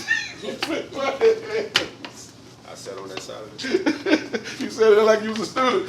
But after he was over, he was like, "Yeah, man, I appreciate what you did, but I'm actually coming here, as one of the case managers." I said, "Good, man." And we've been together, well, it's been 9 years now. Since that time, we've done work in San Antonio with George Glervin, when they started filing gang injunctions down in San Antonio. And gang injunction, if you know, it's just like the black codes. A long time ago, 3 or more of us was together. We was classified as gangs. Now, gang injunction says is 3 or 4 more of y'all together, whether you brothers or sisters. It means you can be in the house with your brother and you cool, but if you go outside and police see you and your brother sitting on the porch, you can be arrested. So everybody was protesting. It just so happened, having been across the table at all places, I worked with the guy who was the chief of police there. He was only a captain in D.C. at the time. So they saw he and I talking together, and we had developed a good relationship with helping brothers out, even though he was a police officer. And he got to talking to me, and I said, "Hey, man, we need to do something about this." We established a relationship. We got records expunged for boys. Some of the boys want to be police officers, and 19 of them got records expunged so they could do so. Who would have thought that? But more than anything else, I established a love and a brotherhood for this brother. We've been together for 9 years, and we have done monumental things, and this is going to be next level. I just want y'all to know that. I'm too old not to do something big. I don't know how to fail. And that's how I was raised. I'm raised from the South where we had to be, some of y'all have heard this, 10 times better. And you got to keep that attitude. You got to pass it on to our boys and girls again. But with no further ado, this brother, I love this brother. He has good insight, and it helps me not only stay focused, but I learn more when I hear him speak about what I've said, you know what I'm saying? And that shows that you can have that level of camaraderie. That's why it's good that we teach together. The same with you, Brother David. And that's why I'm glad that you're on board. Not to mention, brother, it's something about you, Brother of the Nation, when y'all brave there, y'all. Bring it. Yeah, they can bring it, but no, but do my brother Sir. Brother, excuse me. Yes, sir. One of my little shorties just got killed. Got killed? I got to go to ECMC. All right? You said kill? He got murdered. Little kid, a young boy? Well, he just graduated from middle college. Turn that camera around. Let's say that he would say that Point again. guard, point guard from Middle College High School. I don't know, family is all up at ECMC. And then, you know, all them kids is gathering up there. Just got killed. You know how he was killed? I don't know, a little call I got from one of the boys said, somebody murdered and took his shoes. This kid, and I tell you, I talked to him. Amir, I don't know, he must have been out there. Must have been making some money. But he got this thing for fine shoes, sneakers, boots, all these new boots just out there all through the winter. And when I see him come to the games, he got $1,000 boots on. And they tell him he got $500, $600 boots on. Them cost $1,000. He just told me his kids killed him, he took his shoes. You said Amir? Yeah. He was school here? No, he went to school, middle early college, high school. My son go. Brother, thing we can do is let us know. Yeah, I'm gonna just run up to the hospital and make sure they're not wilding up there, okay? I appreciate you just being there for the family. Yeah, I'm gonna think it through right quick. But yeah, I'm gonna just shoot up here just to make sure his mom. I know his mom well, and just to make sure all them other boys is not thinking crazy, doing nothing crazy right now. All right. So I'll be right back. All right. Wow.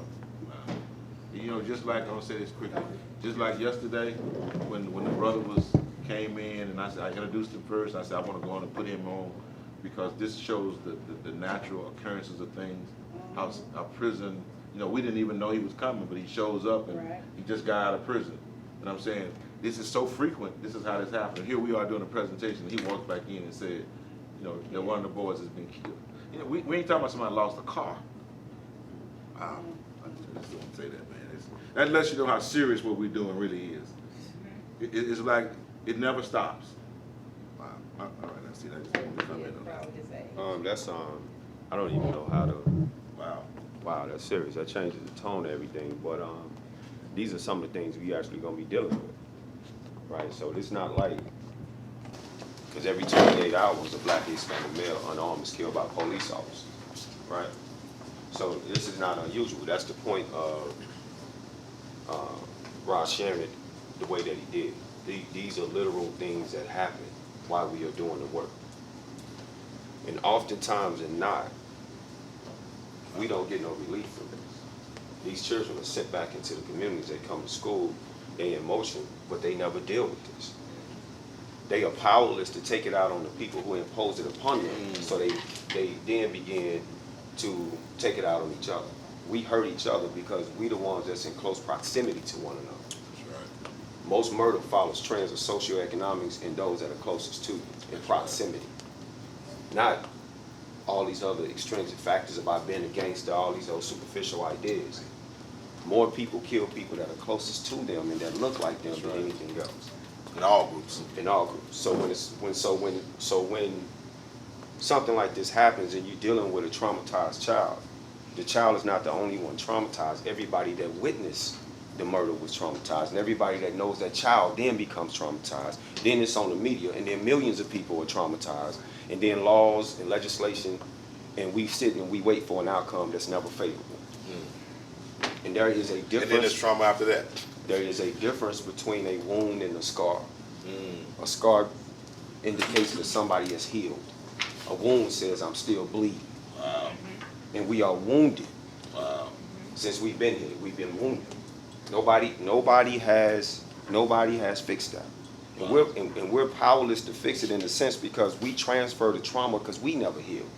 And most people get into this work for one reason. I want to see a child be better than they were before I met them. But the problem is is that normally we've been traumatized, we haven't healed, and rather than helping the child, we pass the trauma on. That's a good analysis. You never put, if for instance, if you take myself, I watched my mother get raped when I was a little man. And 0 through 8, what I witnessed was my mother getting raped. At about 4 years old, a boy develops a sense of security for his mother. So when the man came through the door, he stepped on me on the way to my mother. Now, rather than my mother resisting, it appears as though she made love to this man right in my face. Now, the fear of him coming through the window and watching that at the same time, I'm confused. I don't know. As they get up, it's Christmas Eve morning. It's Christmas Eve morning. As they get up and head into the living room, a tussle ensues, and he cuts my mother on the face. And when I run in there, he runs out the door. I was then sent to a psychiatrist. He took an eraser. He just erased it all, like it never happened. When I got married, been married 3 times. Yeah, don't. It's a reason for that. Don't Talk, judge. break it down. I never trusted women. Because the very woman that was there to protect me, I felt like let me down. She knew I was concerned about it, and she was with a man that had just victimized me. So every time I met a woman, I saw her the same way. I can't trust you. If I get close to you, am I going to be victimized? Right around 6, my oldest cousin came in, sexually molested. Now this is a female, sexually molested. So by the time I met by the time I got older, women that were doing natural things like flirting and embracing brothers, that was traumatizing to me. Because I didn't know if you were trying to be with him or you was just being free. I couldn't tell the difference. But I'm trying to love with everything I have. And every time I go to embrace a woman, I hurt her. Because of the fear that's associated from what happened. One day, my mother's working out in the garage of her job. My mother won the strongest woman, the healthiest woman in Dallas, Texas for 6 years running. That's, blood pressure, heart strength, and all that. Woman sees this, comes, does a story on it, put it in the newspaper, comes over to the house, take pictures of everybody. And my mother's explaining the story to the woman. I'm not there. I just go for the photo op. One day, he's walking along. This is when we first met. He finds a newspaper with these children and this woman. He's like, man, that look like you. I'm like, yeah, that is. And he said, that's your mother. I'm like, damn, that's the article. I didn't even realize. He said, let's invite her on the show. She comes onto the show. She begins to explain the story of what happened, why she even got into physical fitness and bodybuilding. She built a gym, right? My mother is known for fitness. She's a master fitness trainer. Does it outside in the park. I mean, this woman is bananas. So she's explaining the story. He's asking her questions. This is the second show we ever did on the air. She said, when I was a younger woman, a man came through my window and he began to sexually assault me. But I allowed him to do it so my children wouldn't be home. And at that minute, everything in my life broke. It was a dream that a psychiatrist had erased, that I was acting out with different women through trauma throughout my life. That as soon as she said that to protect my children, I didn't fight him. Everything broke. And we on the air bawling. I'm crying, she's smiling, he looking like, what in the hell? And we all sitting here in this moment. And everything in my life broke at that moment. Not just that, everything broke. Everything.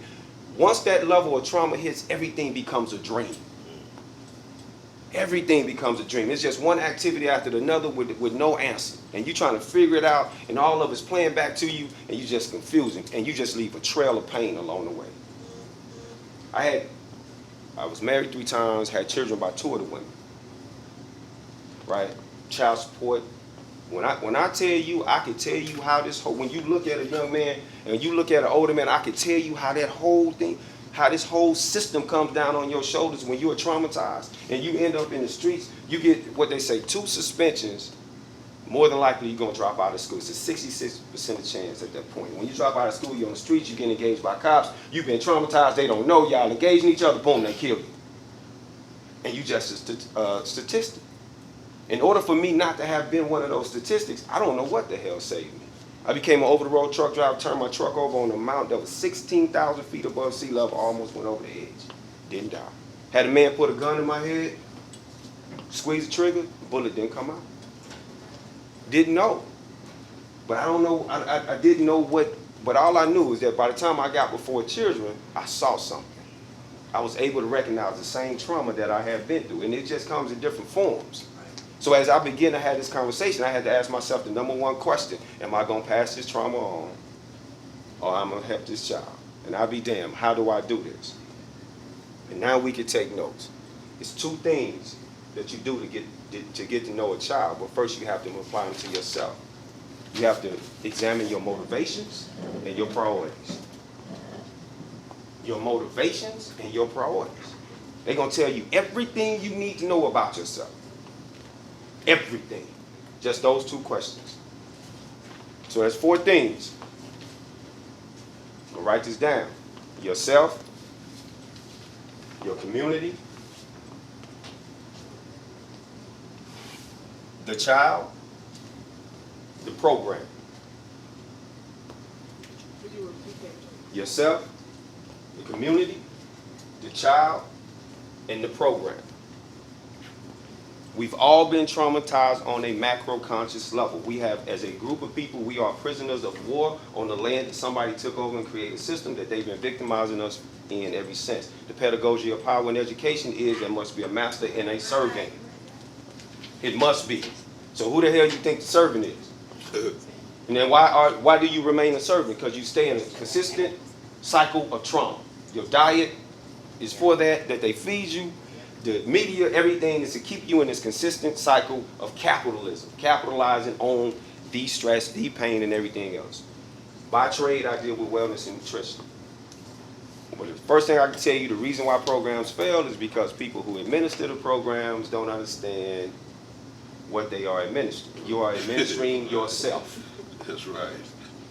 You're giving a child, the program is going to duplicate you, whether you accept that or not. You can blame the child all day long. So we're going to deal with us. The first law of creation is order. If I put 26 letters on the board, they 26 letters. If we put them in order, they're the alphabet. So we're going to deal with the order first. This allows you, the body operates on a system. It has to have order in order to operate. Okay. If I ask you, everybody separately, to write down what is in priority, what's the reasons for doing this program? Yourself, the community, the child, or the program? Right? You know, it's your own, that's independent, that's for you. And then we're gonna get into that. Now,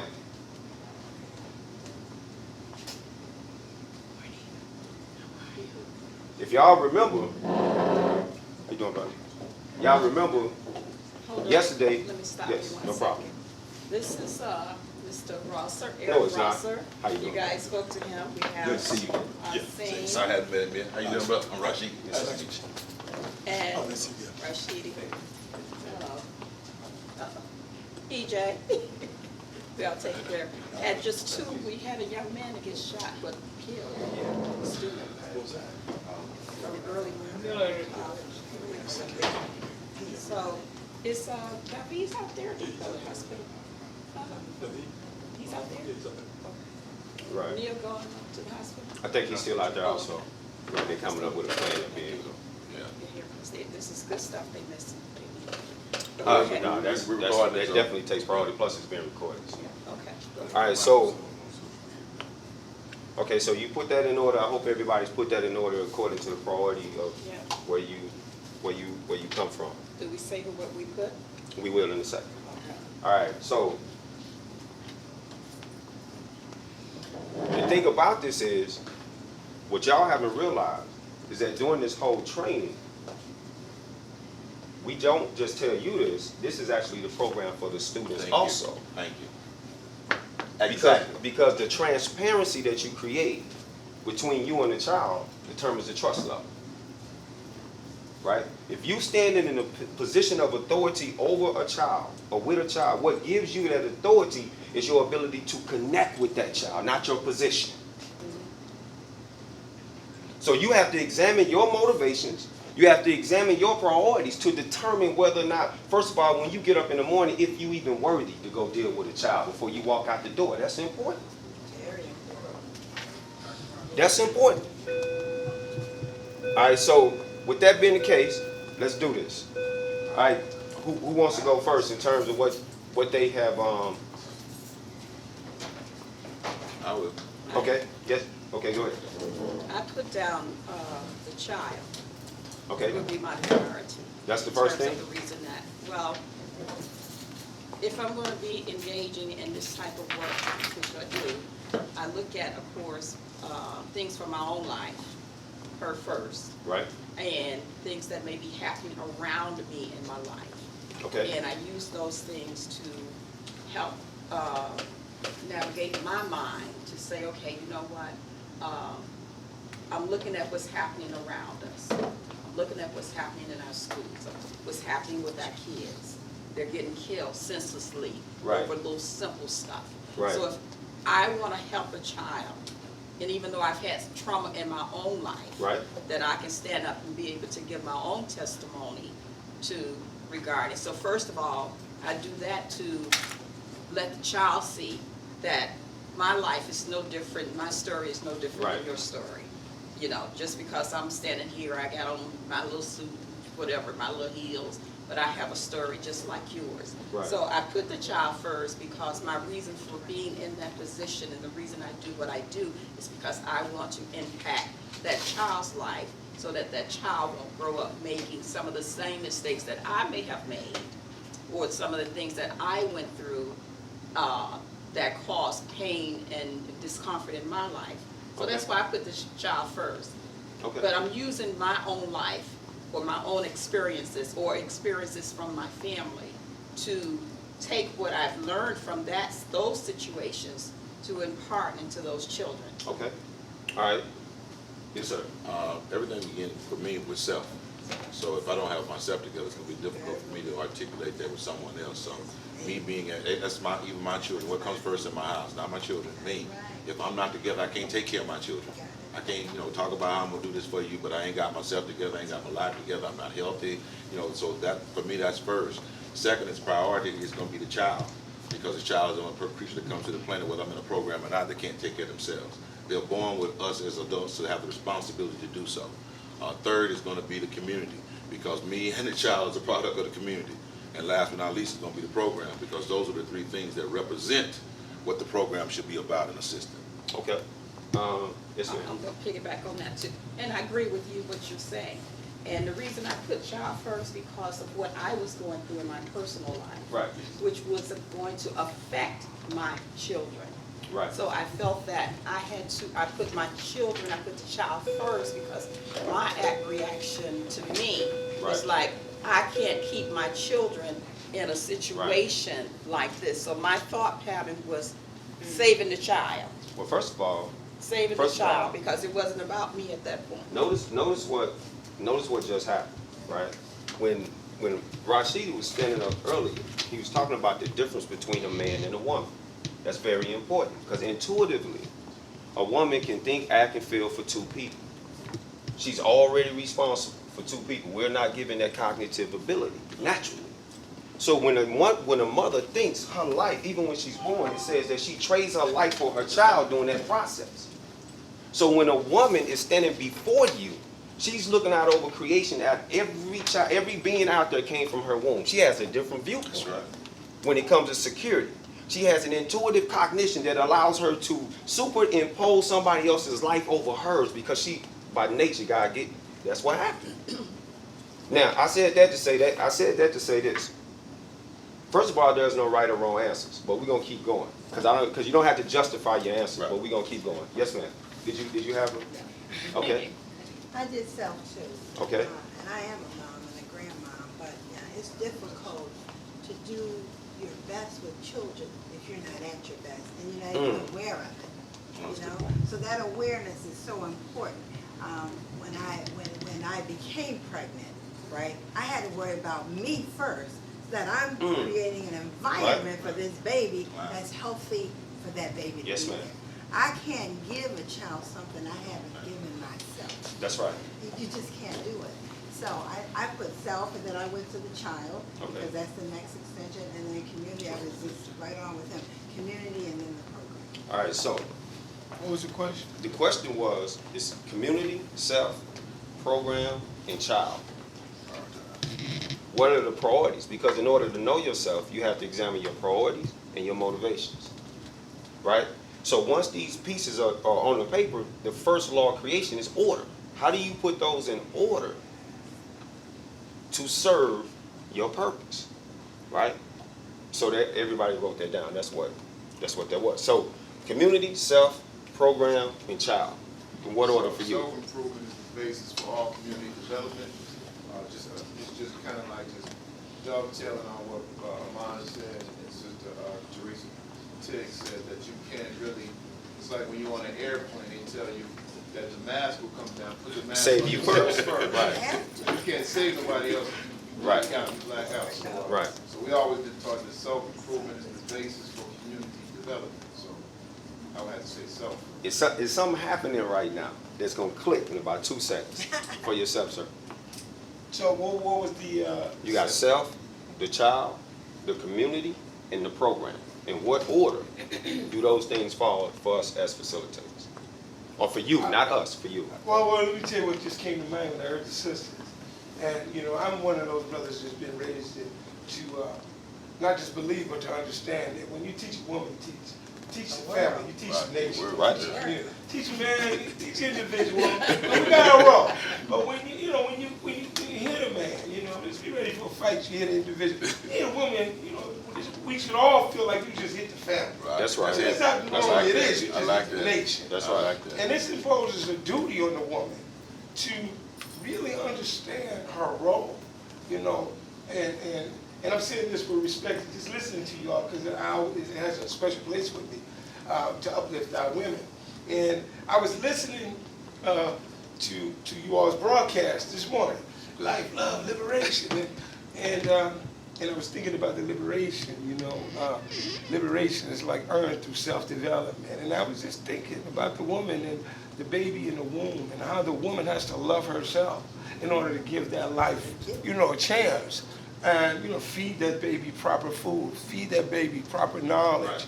And then in self-development, the baby earns its freedom from the womb. It's not, the mother God has to give this wisdom there that baby doesn't just come out. It just doesn't happen. Like, mother just, okay, time for you to come. It won't take 9 months. You know, that baby, through self-development, is that house called womb can no longer hold that child, but it was through self-development. Then the baby rolls over and the head forges its way to freedom. Right. So there's a lot of wisdom in that. So when I was just listening to you all, and I was pondering on life, love, and liberation, and I just was just reminiscing right quick how the woman just has to love herself first in order to give, you know, proper life for that child to live. So I would say love for self, then, you know, the child, the children of the community, because they're our future. Community and the program. Correct. All right, so y'all I see. don't know if that was kind of digressive. But No. That's great synergy. I was just right there That was you know, with you all. And it's definitely necessary. I was raised by 7 sisters Right. and a mother with no father, so I had a special place with that. Yes, sir, bro. So I think that, you know, depending upon what perception you're viewing this from, or what position you have in the role of the child, the community, and yourself, will depend on your individual answer. And everybody's answer, as you Everybody's mentioned will be different. earlier, Right. is relative and important to putting the child first, the community, and then self. And let me give an explanation. It's very important that we make sure that we're working to meet the needs of all of our children. And through meeting the needs of all of our children, we are developing a society that will then take care of itself. So by putting and investing into our children, we most certainly will ensure that our children will take care of us as they grow. Looking at the community, by taking care of the community and making sure that the community is whole, the community in itself will then begin to develop. The reason why I place community before self is because it is always important for us to ensure that we are working to better all of us and not us ourselves individually. Right. And if the children are taken care of, if the community is taken care of, then most certainly individually will be taken care of. All right, so let me say this. Very good. Let me say this. It's still, I gave the example about the trauma I went through before I started. Number one, based on the situation that Neil had impacted us with, because that was real time, right? And you deal more with real time in programs than you do your systematic setup. Trust me. Whatever you think your plan is, like Mike Tyson said, when you get hit in the nose, then you'll figure out what your real plan is. And if a man comes into the room and says there's a child that just got killed, you just got hit in the nose.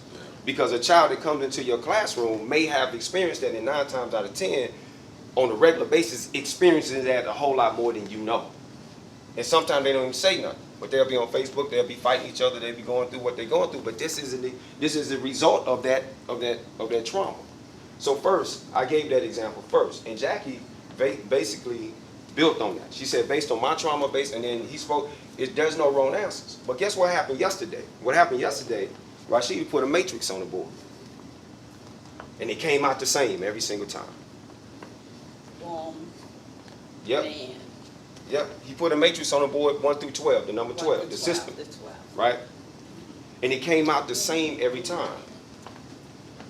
If you look at if you look at this program as the program that the students are going to get also, and look at your priorities, what would be the first thing you would tell a child that is important? The first thing, would it be the child? Would it be himself? Would it be his community? Would it be the program? Which one would it be? Because remember, what you're doing now is, you see what just happened? Because we are, the program that you hear right now, that you are witnessing right now, is the same program the children are going to get. They're just not getting it from the same position. So if you go to speak to a child and you gave them that exercise, which one would you expect them to say first? Yes, sir. Speaking to the matrix that the brother put up, that was a point that he made, that there was the process of subtraction, I think it was. And everyone missed that. And so there was a certain, at some point, there was a consistent, like indoctrination or a process that started in the kitchen 12. If I saw it right. Yes. Exactly. There was an indoctrination. So with respect to that, I thought that was profound, because I feel like it's our duty, because society is cultivating the negative and the animalistic side of human nature. And all of us, every day we watch that television, and in particular our youth is listening to this music. And it's appealing to their animalistic side. And it's really cultivating them. I mean, when they get killed with impunity, this little brother, I just talked to some people, he just got killed. Shot in the head twice, 3 in the body, 3 to the body. It's another senseless kill. This is a kid that I just coached. And I'm going to sit here, I gathered my mind. I just told this little buddy, stand still, I'll come get you. But I need time to process this. Yes, sir. This is tearing me up. Yes, sir. And, excuse me. It's all right, brother. It's all right. But it's our job. We have to reprogram our children. We have to cultivate God. Because they're being cultivated. The negative side, all of us have killer in us. All of us have life in us. We have death in us. We have all these different dualities. And society is cultivating the animal in our children. They can dog our women, talk to them. That's duality just being cultivated through music and television. It's our job with programs like this, to work. We have a presence of light and a presence of God. It's permeating their souls and their minds every day. We just have to do it. And there's so much work to be done. Right, and this is why, I'm glad you said that. It's all for naught if you don't have a system. right? So what we're talking about is systems. You just spoke of a system of indoctrination. We spoke of a system of trauma. This is what has our children in a cycle. The system that we're talking about now is the system of freedom, right? And so when you talk about these priorities that's on the paper and you flip it and you ask a child, right, you creating a communication process that causes them to know their priorities and their motivations. Once you get that intel, it's up to you then to create a language with that child. Language is based on 3 different things. It's the cognitive, intuitive expression of needs. And it's based on 3 different things: food, clothing, and shelter. If you want to speak the language of a child, forget the words. Forget words are not language. They are a physical manifestation of thought. A language is how, when a child is born and is crying, a mother can look at that child and go, "He hungry." That child can't speak words. It's the vibration of need that determines language. But if you go into it and you do not know yourself, you are going to get chewed up and spit out tomorrow. The program is a reflection of you. Your community is a reflection of self. Everything you do is a reflection of you. You cannot separate the two. What you do in the meantime, what you do in between, you create a system. And the community and the program, those are your systems. But they are a reflection of you, your priorities. So they start with self. So like he said, as he went down that chain of priorities, he said the community and program, because that became the system by which he expressed his priorities. What was his priorities? Me, the child. What's your system? The community, the wraparound services. We got child survivors of homicide that deal with this directly, specifically. There are other programs that do this. The whole program does this. And we're in connection with that. And the validation of each one of us in this room to one another is our system. We are our own support system. And when we get in the room with a child, it's important that you do not transfer any trauma you have down to that child. What you did the night before, don't bring it with you. You have to have a filter. And to make that easy, you need to be able to have your priorities in order so you can now know when you get up, oh, I'm good, I'm clean. I'm not going to go engage a child and I have not yet myself. Children learn by example, not by advice. It's impossible. You can cry, you can get mad, you can jump up and down, you can do what you want to do. You know what they're gonna do? They're gonna cry, they're gonna get mad, and they're gonna jump up and down. They're not gonna do what you say, they're gonna do what you do.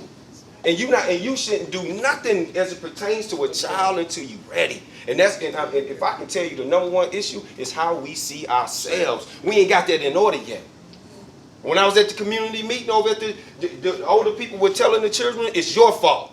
And the children were saying, well, hell, you let me down. Now you looking at how we see ourselves, and you got police sitting right here in the middle. You had the police chief looking at this, thinking about how the hell am I going to deal with this problem? Now, if it's his problem, Mr. Rosser, he acts punitively. He thinks of punishment and jail. Now who stands between the child and the police? We do. And like I told him, you think you're dealing with, and this is major, because whether you know it or not, our children are seeing themselves murdered on TV every day. Every day. So when they come to your classroom, their life is worthless in the eyes of the society, or they've been taught as soon as they walk in your door. So what you gonna do? You think you're gonna teach them in that condition? Hell no. You got to change that condition. That's why we don't say struggle. That's why we never not smile. I don't give a damn what your day is, create one. So when you go in the door, you set this condition for your classroom. You got to redo this, but you got to be serious. You can't be in here, thinking you teaching a child. You teaching yourself. You teaching you. Who the hell you think you're teaching? This is serious.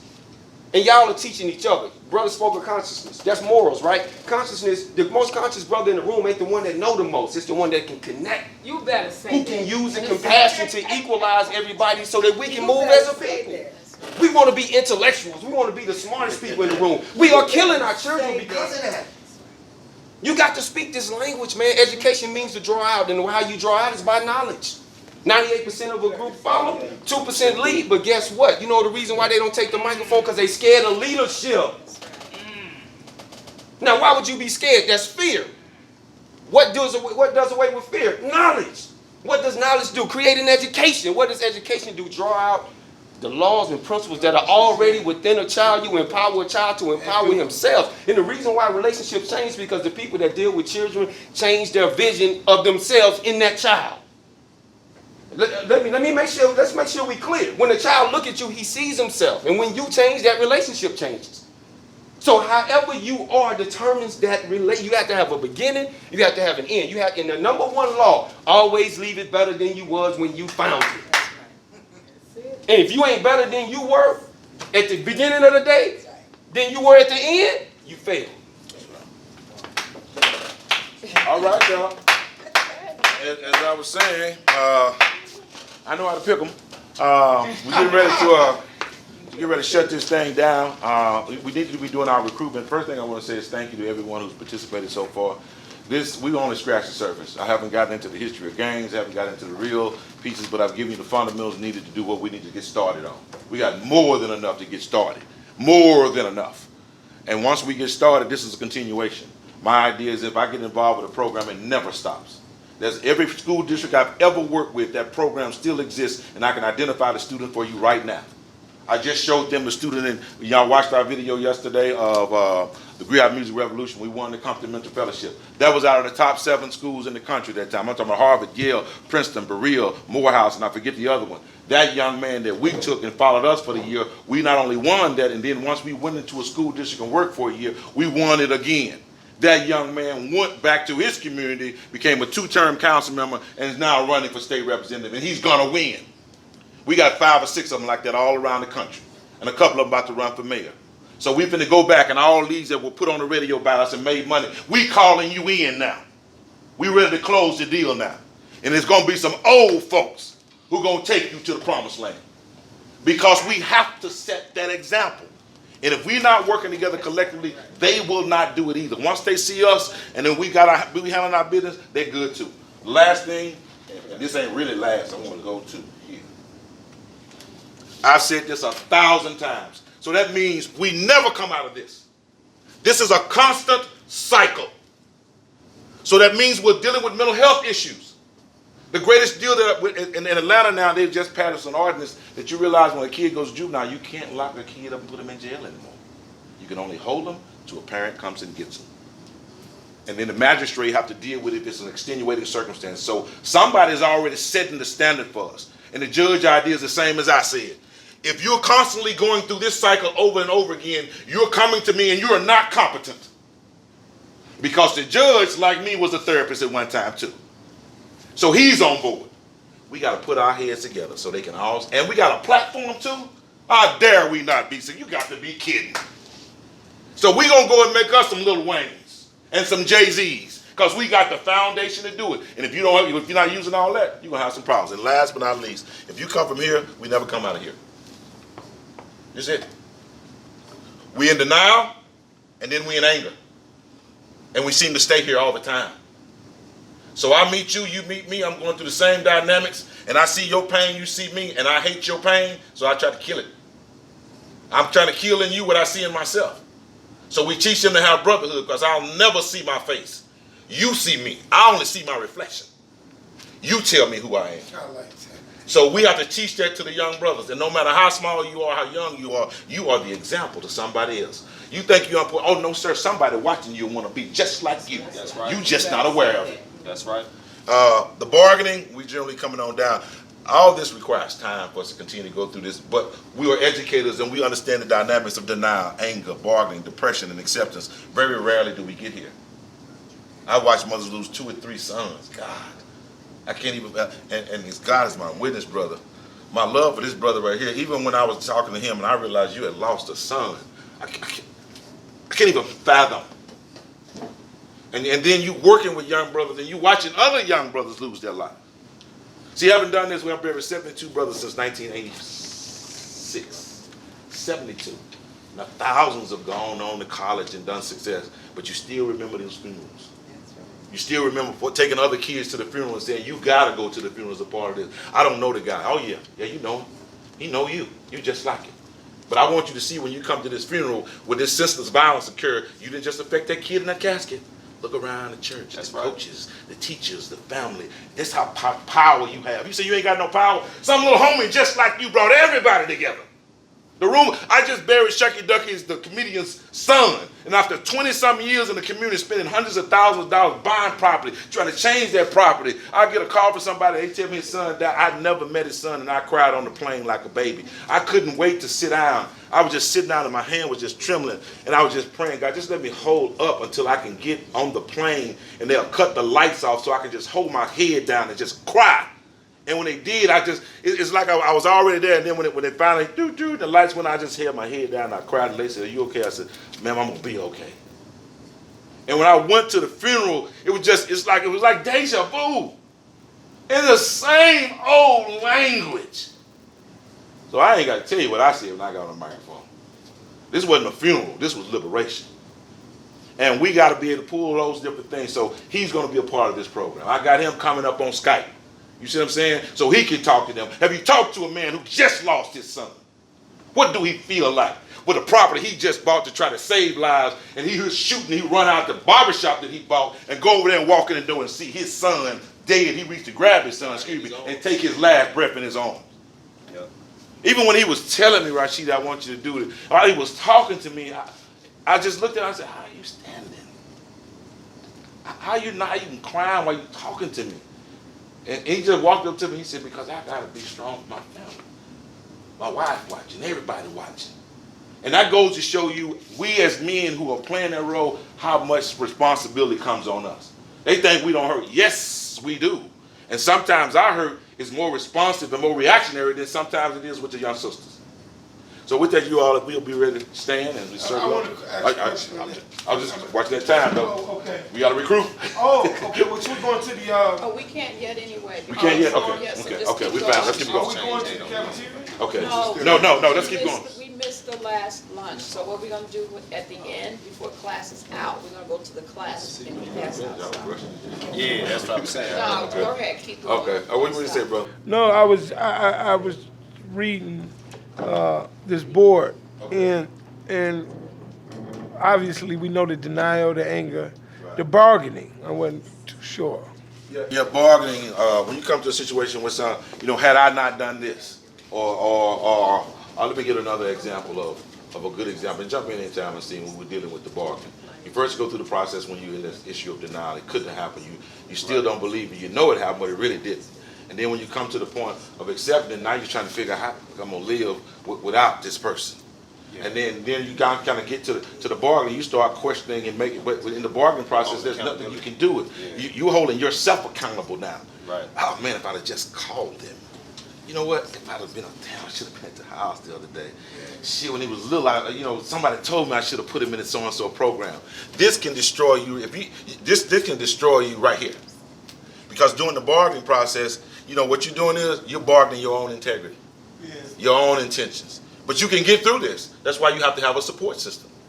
Most of the people come to the church, but after the funeral is over, that's when they need you most. That's right. Right. Now everybody gone. Right. Ain't no other funeral coming. I know ain't nobody gonna be coming. Ain't nobody gonna be bringing no food now. Now I'm waking up, and my routine of life that I generally have every day has now been interrupted, and I don't even know how to function. You gotta start dealing with all that dissonance. When my father died, and there's still times now. There have legitimately been times. I haven't done it in the last few years, but I remember even after about 4 years, I remember something that happened in my life, and I was really confused about doing some things, but I was excited, but wasn't sure what to do. And I was like, man, I don't know, I'm gonna call Daddy. He went there. Wow, man, when you said that, then you realize it, and I broke down like I was at the funeral yesterday. And then I started going back through the bargaining process. Damn, mama told us to do this. My mother was constantly, you need to get with your daddy. Both of y'all are procrastinators when it comes to doing things. And I just beat myself over and over again. And I realized, guess what? I wasn't over it. And now that's the hard part. So that means the parents are going through this. That means you're passing on a dysfunctional behavior, and you're dealing with mental deficiency because you're still raising a child while this is going on. Right. And this behavior, while you're under trauma and duress, during the 0 to 8, if I'm watching it, I'm masking something that is not really real. I did it. So now I'm following a pattern of behavior that's irrational.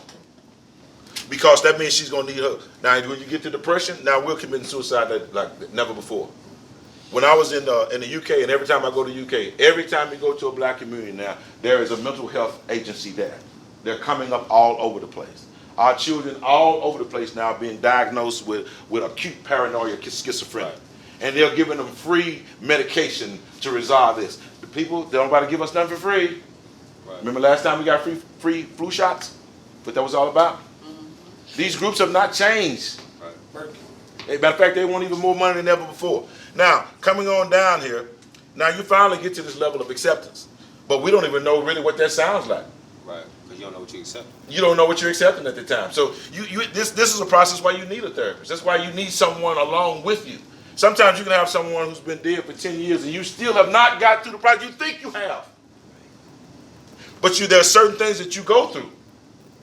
All right, let's hear one more, then we're gonna open up. But let's just open up because a lot of things. All that deals with what is called cognitive dissonance. Yes, sir. When your mind is just being pulled, it's an argument, a fight, you don't know. Now you start to rationalize just to put the mind back at peace. You start bargaining, now it's homicide, like, and you got it now, your mind, the kids want to go and retaliate because this is going to put them at peace, and then you intervene and you give them reason to live, and so that distance, they want to live, but their minds is all over the place, and they're dealing with a fight in the mind. That's what dissonance is, and so it's like, should I take this drink or not? The mind. So now the mind wants to be at peace. So either you're gonna walk away from it and relapse, or you're just gonna get drunk. What that comes down to is something that everybody takes for granted, and a word that we use pretty regularly. It's called an attitude. An attitude is a memory of experiences. Right. It's not I don't like you. It ain't you got to get yourself. An attitude is a memory of experiences and how you dealt with those memories of experiences. So when a child comes in with an attitude is from the trauma.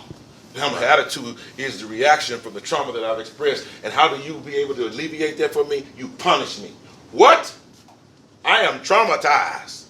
My response is not going to look normal. Right. But you're supposed to be an educator or a professional enough to identify some of these specific triggers, but you don't. So while I'm in trauma, while I'm in need of support, now I'm punished. I'm sent to the principal's office. I'm talked to crazy. I'm sent to in-school suspension because you never know really what's going on because you've been conditioned that we don't have feelings. Right. This is how you see us. You see us totally different. Right. Because 85% of the teachers that teach our children don't live in our community. And unless you ever raised a black boy, you don't tell me you know about it. Hell, mamas have a hard enough time trying to keep up with them and identify themselves. Right. For you to come in with a stereotypical perception and your stereotypical, and let me give you an example of how that comes out culturally.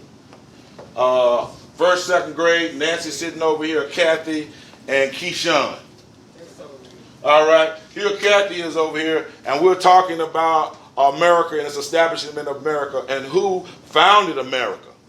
And so we was like, okay, let's talk about, we're going back to history and we're going to talk about how America was established. Who was the first person to come to the Americas? A few people raised their hand. The little brother, he first. Now, generally, we're not the first ones you pick. If you statistically look around, we're definitely not the first one we pick. You're looking all around the room. You hit up one person they didn't know. Then finally, you can't ignore me because I'm coming at you too hard now. And I said, well, so, but I give you the wrong answer. I'm close to it, but you shut me down. And then finally, you get the cat thing. Now you tell me. The whole demeanor of my engagement has changed. Okay, sweetheart, now, you tell me. I'm not sure. Come on now. He sailed the blue in 14 Columbus. Yeah. All right, while one was ignored, One was encouraged. one was encouraged and coached. Right. And you're not consciously aware of that distance that you've been established because it's been in your house for a long time.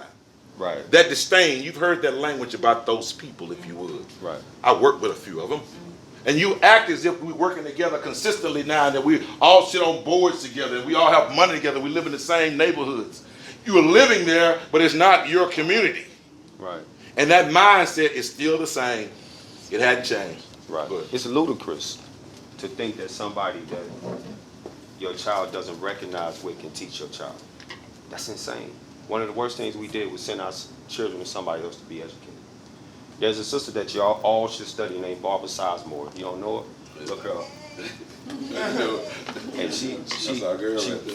for 50 years, she was a teacher, but she ran districts, turned the hardest districts around. And she could tell you all the statistics, which I, know that Brother Neil's viewpoint is this. Also, she could tell you all the statistics of all the successful black schools that you never hear about, that are far outperforming any other. And everything that we just talked about in this room was a condition of the child and how to diagnose it, because that's what it all boils down to. How can you fertilize the soil? You got to be able to identify what you're looking at. The number one thing that I talked about was being a clean glass of water next to a dirty glass, being the untraumatized water next to the traumatized. That way you can notice things. If the board is clean and you put a mark on it, it stand out. When you come in contact with a child, you have to be that clean reflection. Your attitudes, your perceptions, your concepts, your ideas have to be sterilized, if you will, so that you're able to deal with a child in clear conscience, like the brother was talking about. But he also shared something when we was in the interview. He said, look, I said single mothers, I want to do the whole interview over again because I'm tired of that damn narrative. I don't even want that to come out my mouth no more, because people have begun to use that narrative in the education and diagnosis of our children. It's imperative that when you're dealing with a child, you use a language that, like Brother David said, when he introduced the brother that I thought weren't even worthy of 2 words, he said, that you give him something to reach for. Your language always has to be, even if it's above him, it has to be something that he can aspire to do or aspire to be. Right? And you can't not feel like doing that.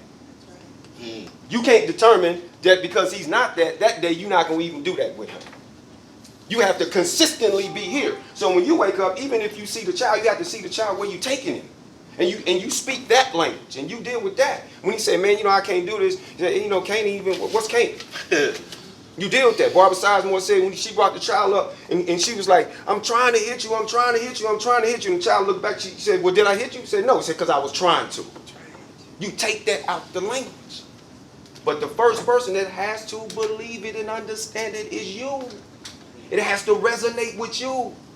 You can't be scared through cognitive dissonance, like Dr. Joy DeGroot said, as it pertains to slavery, not to go back and look at how gynecology came about. Go ahead. Through a brother who basically took a white man who took a skeptical and a black woman and just brutalized her and then determined she couldn't feel pain and all this old nonsense. You have to go back and look at the fact that a black woman couldn't be raped in America till 1965. These are the descendants of these. This is what you have to understand, how this trauma was passed down.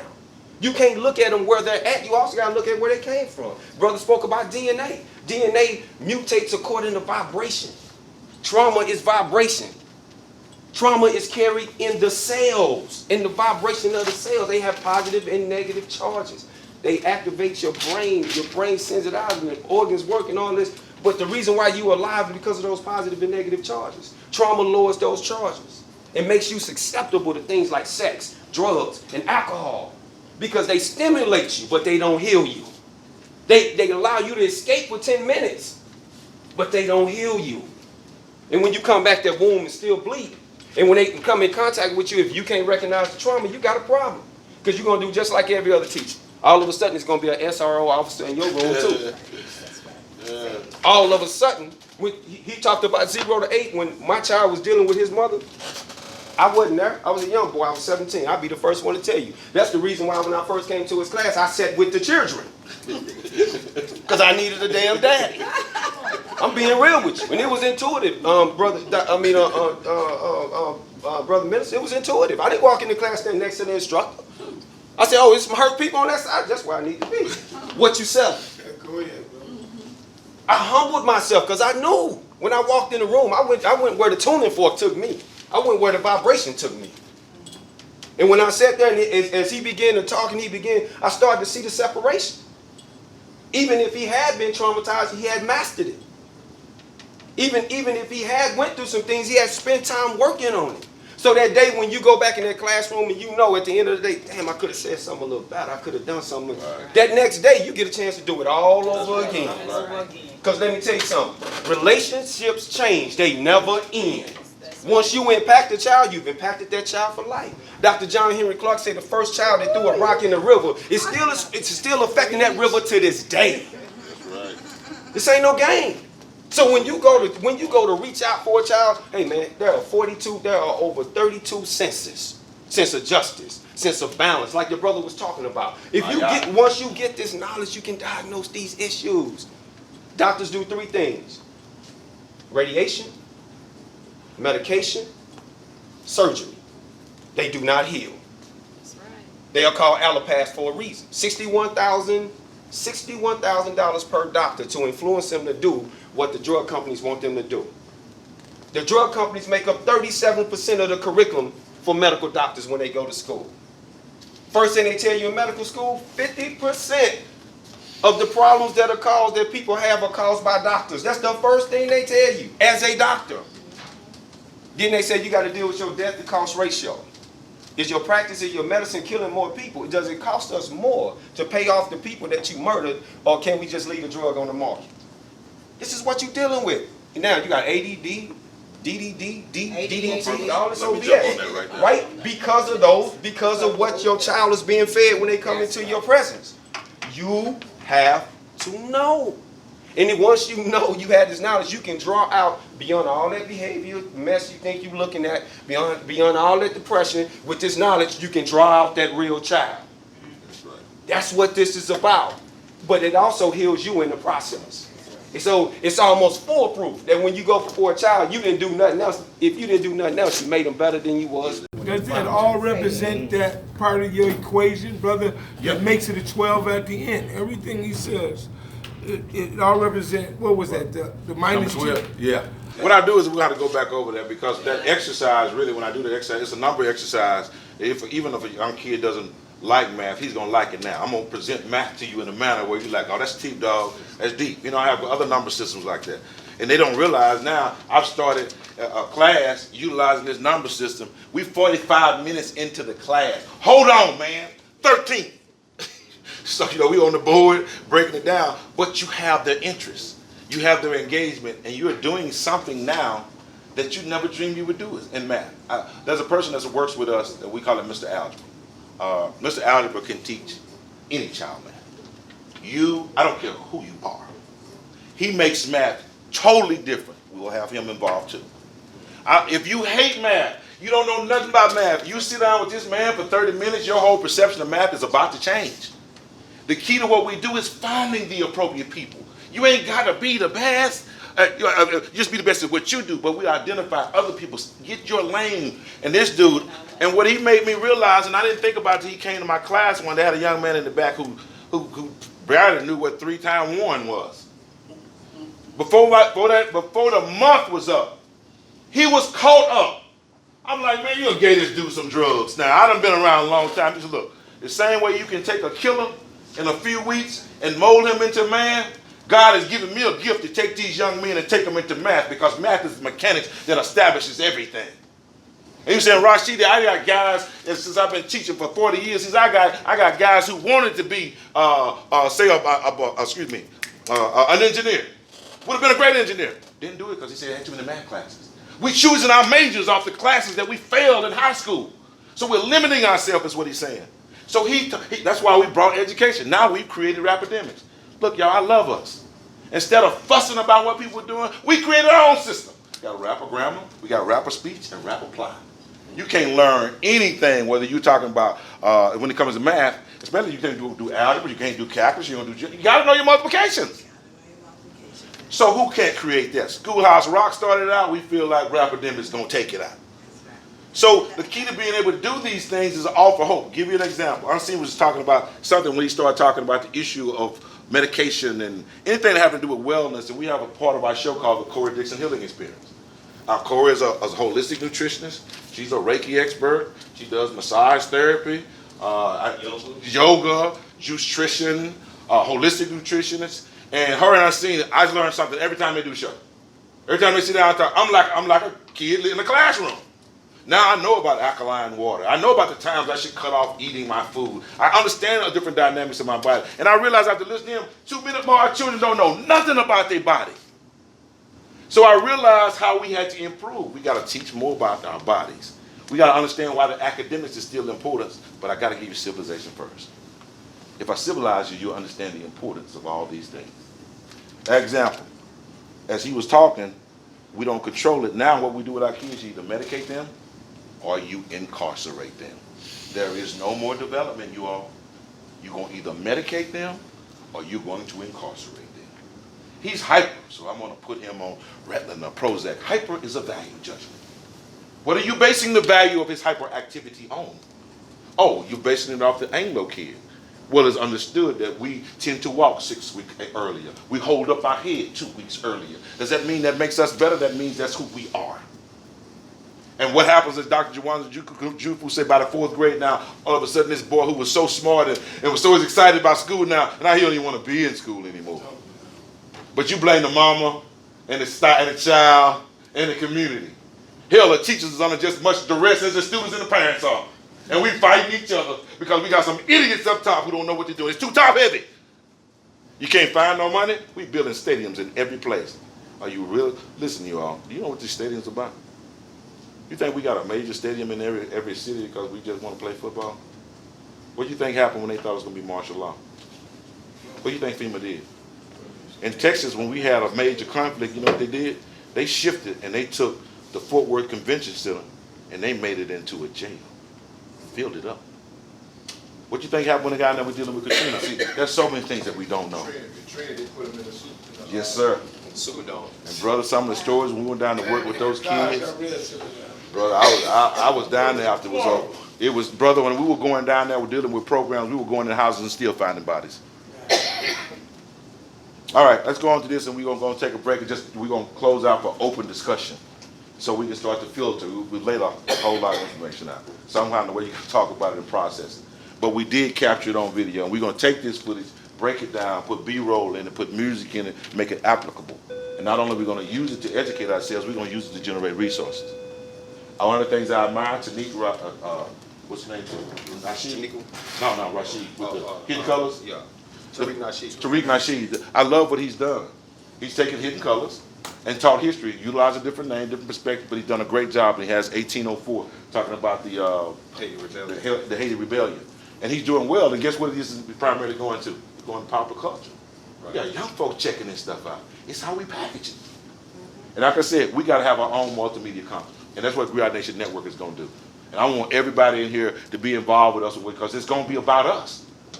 Last but not least. Can I just say this about that? Because I know Tariq, what's his name? Rashid? Yeah. And Umar Johnson was having a very public beef, yeah. Debate that was not on the highest level. That's right. And I know some things have been said about Dr. Umar Johnson, some things that he did.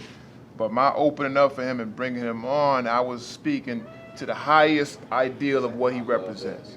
We was taught that we've been taught that every prayer, the prayers are not answered from something coming out the sky. Yes, sir. But the prayers and answers to the needs that we have come from the womb of a woman who gives birth to a child that's got the answer in his heart and in his mind. So Dr. Umar Johnson and what he does with what's going on with black boys in school and the whole apparatus of the institutionalized way that they track our black boys. Right. I was just saying that he's an answer to the prayers of Big Mama and grandmothers and mothers all over the place. So he's a walking, talking, living fulfillment of the prayers of people that went before him. Because every prayer is answered by a human being that comes from a woman. So I was just speaking on the highest paradigm of I was giving them props, regardless of the argument or the debate or the lowest common denominator of what we have seen. So and that's my job to do, to introduce him and to bring him on to the people and to speak highly of him. Yeah. So that's what that was. Yeah, but on that note though, that was powerful in what you did, and it reminded me of something that we have to realize about spirit. You know what I'm saying? Spirit is the intensity behind the thought. Yeah. So I could say something great, say it in the wrong spirit, and I could take that from a child. Brutality is a spirit. So when you're dealing with a child or you're dealing with somebody, what impacts? The words transfer energy. And that's called the spirit of a thing. So the spirit of what you did was uplifting. It was powerful. It was more than just the words, and that's what I was speaking on. And in terms of Umar, I suspend judgment. You judge a man by his work. You know what I mean? We're gonna always, and so when I met the brother, it's a beautiful, and his spirit was even different. When we met him, We he made a was big lesson. A lot of things happen, but the lesson in that when Yeah. we're dealing with children though is important. Yeah. Because it's the spirit on how we handle our business that they really pick up on. Children are intuitive. right. And it's very important that we know the spirit by which we, and by which we engage in children. Right. Barbara Sizemore said something that was important about identity too that we have to realize is that even when white children went to mostly black schools, they did better because of the identity was intact in that black school. And the only thing that white children have done is duplicate black identity, hip hop, and all these different concepts. So our identity is important to us. And when you enhance that identity with the right spirit, then you're able to create the elevation, not just the word. Two things real quick. Even though he said, maybe a few months ago, he said that somebody interviewed him. He said that Farrakhan is not a leader. Technically, a leader takes you from one place to another. He said Farrakhan is a motivational speaker. He's all these other things. He's not a leader. He said, I'm a leader. So, but, even though he said that, in spite of that, suspending that in order to bring him on and to speak to the highest ideal of who he represents. So, I didn't take it as a grudge because Farrakhan is my teacher. Right. Farrakhan taught me we don't never have a public personal attacks on anybody, even if we disagree with them. Right. So, so I got that from Farrakhan. But Your level of knowledge that you did that. And first of all, let's say this on camera. I don't agree with that. I don't know what level of leadership he's speaking of, and I do know who. And we have had him on the show. We've always been respectfully responsible to him, and we don't allow our show. You can't come on air garbage on our show. And when he came on, we didn't talk about that. He did an excellent job. Each time I saw him, we had some issues in Dallas, and we worked around that. We had a chance to sit down with him and Brother Quasi, Brother Seti, a lot of that. We had that discussion. We just didn't go on social media with it. I love and respect those brothers for the knowledge that they have. But I concur with you. A lot of times, see, this is what I want to say about Mr. Farrakhan. He the last man standing. You the highest dude standing on the totem pole, so everybody takes shots at you so they can be recognized. And that's not undermining him. He is just that. And I have a lot of respect for the brother, period. And how you interpret these beefs of adults to our youth is very, very important. That's important. So it's necessary to have this conversation. Yes, sir. Back to, I think this all plays a role in what you said earlier with the clean glass, dirty glass. You said the clean glass next to the dirty glass, obviously the people will pick up the clean glass. And I think it's just so important that we have that type of spirit, that we lift up the good. I think it's a lot of game, and we're subjecting our children to it, our community, by allowing it to for us to get food. With the 1 out of 4, every black man will be under court supervision. What about the 4 out of 1? Let's lift the 4 out of 1. Let's change that thing. So many out of a certain percentage of black homes will be, it may be some relevance to it, but we can find the good about raised by a single parent woman. And, yeah, but you know what I mean? One out of every 3 will die by way of homicide. And what about the other 3 out of the other? But this game is like smoke screen and mirrors, and we're being bamboozled. And here we go. All of our lectures, 1 out of every 4 black men will be incarcerated under court supervision by the age of, and this is where we talk. This is where, and we're promoting it instead of promoting that 4 out of 1 that make it, they graduate, they go on to be doctors. I would like to see that. I want to be part of putting that clean glass, lifting that clean glass up next to that dirty glass. Let's go ahead and stand. I see that you put a coat on. I want to just officially close, and then we'll be filming for information after that. Just kind of an open discussion, but I want us to properly close out together because a lot of stuff started together. That's very important. These are all rituals, and I do believe in rituals, and I continually practice those. And that way, I understand it. Our kids believe in ritual. That's why they pour 40s on the concrete. That's why they meet with their cliques. That's why they got rules of how you get into the clique. And we got to understand that too. We think it's just generic. No, if you don't give them a system, they'll create one of their own, even if it's dysfunctional. And the other thing I wanted to add to that is a couple other things based on what we're all talking about. It goes to the Proverbs that we constantly speak of. Proof of behavior is in what you do and not in what you say. The mouth will say anything, but behavior don't lie. You monitor how this person is. I heard what you're saying. You say you love him, but you're dogging the hell out of me. Don't look like love to me. The other one, before we close too, the 4 fundamental questions. There are pieces that are key factors in the process of working with kids. When someone's trying to sell you something, 4 fundamental questions. Question number 1, who's selling it? Question number 2, who's they selling it to? Question number 1, who's selling it? Question number 2 is what are they selling? Question number 3 is who they selling it to. And question number 4 is who stands to gain the most from the sale. And if you teach them that, then they won't be glorified consumers. Right now, as a grandfather, I'm learning so much more, and I realize that our children are conditioned to be consumers at birth. Every time you give a child $1 or 50 cents, it's not to save, it's not for something in the future, it's for some gratification they need right then. If they go to the store and they can't get it, they're angry and they're upset. And when you start to fulfill those, then that means you start to subjugate something that is false and not real. So that is real fear.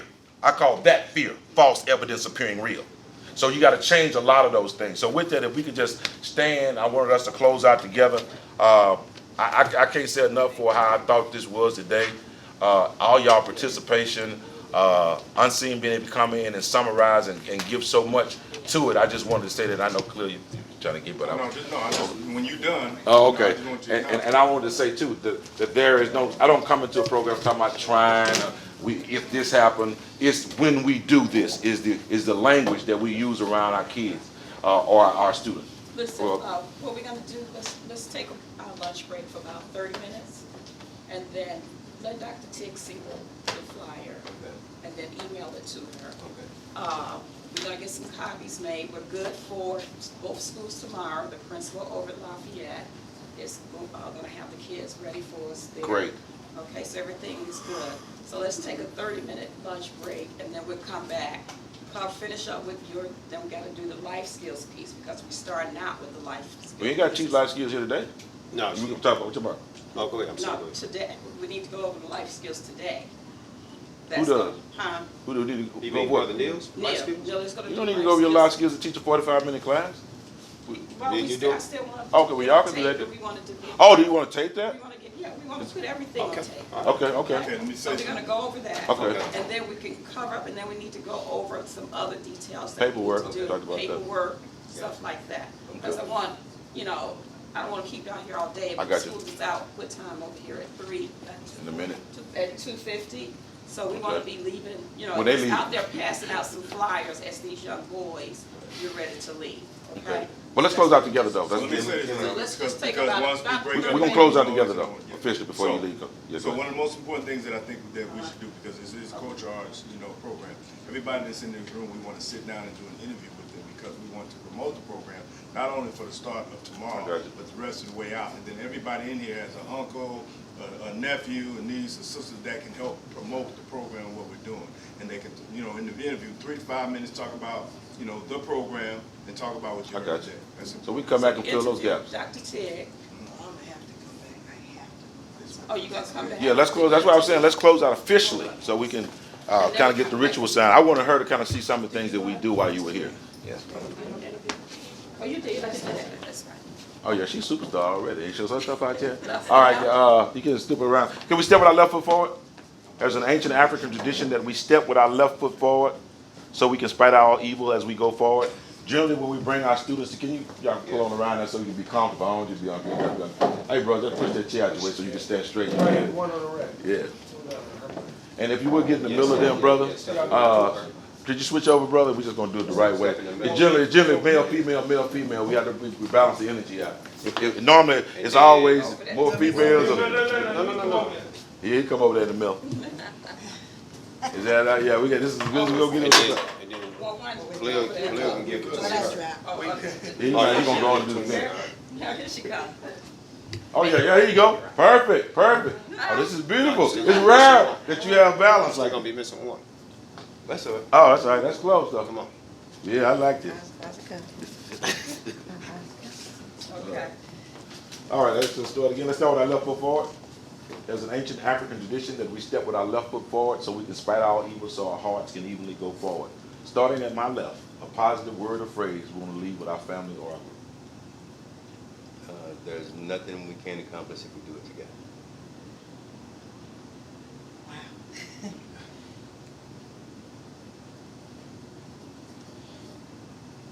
I was blessed today. Yes, ma'am. Thank you. I was blessed today. Thank you. Unity in our community. Enthusiastic. Confident in this group and our abilities. Greatness. That's all. Faith. Empowerment. It must be born in the mind that the tragedy in life doesn't lie in reaching your goal. The tragedy lies in having no goal to reach. It isn't calamity to die with dreams unfulfilled, but it is a calamity not to dream. It isn't a disaster to be able to capture your ideal, but it is a disaster to have no ideal to capture. It isn't a disgrace not to reach the stars, but it is a disgrace to have no stars to reach for. Not failure, but low aim is a sin. Repeat after me. If every member If every member of this group was just like me, what kind of group What kind of group would this group be? would this group be? Please give somebody a hug. Thank y'all.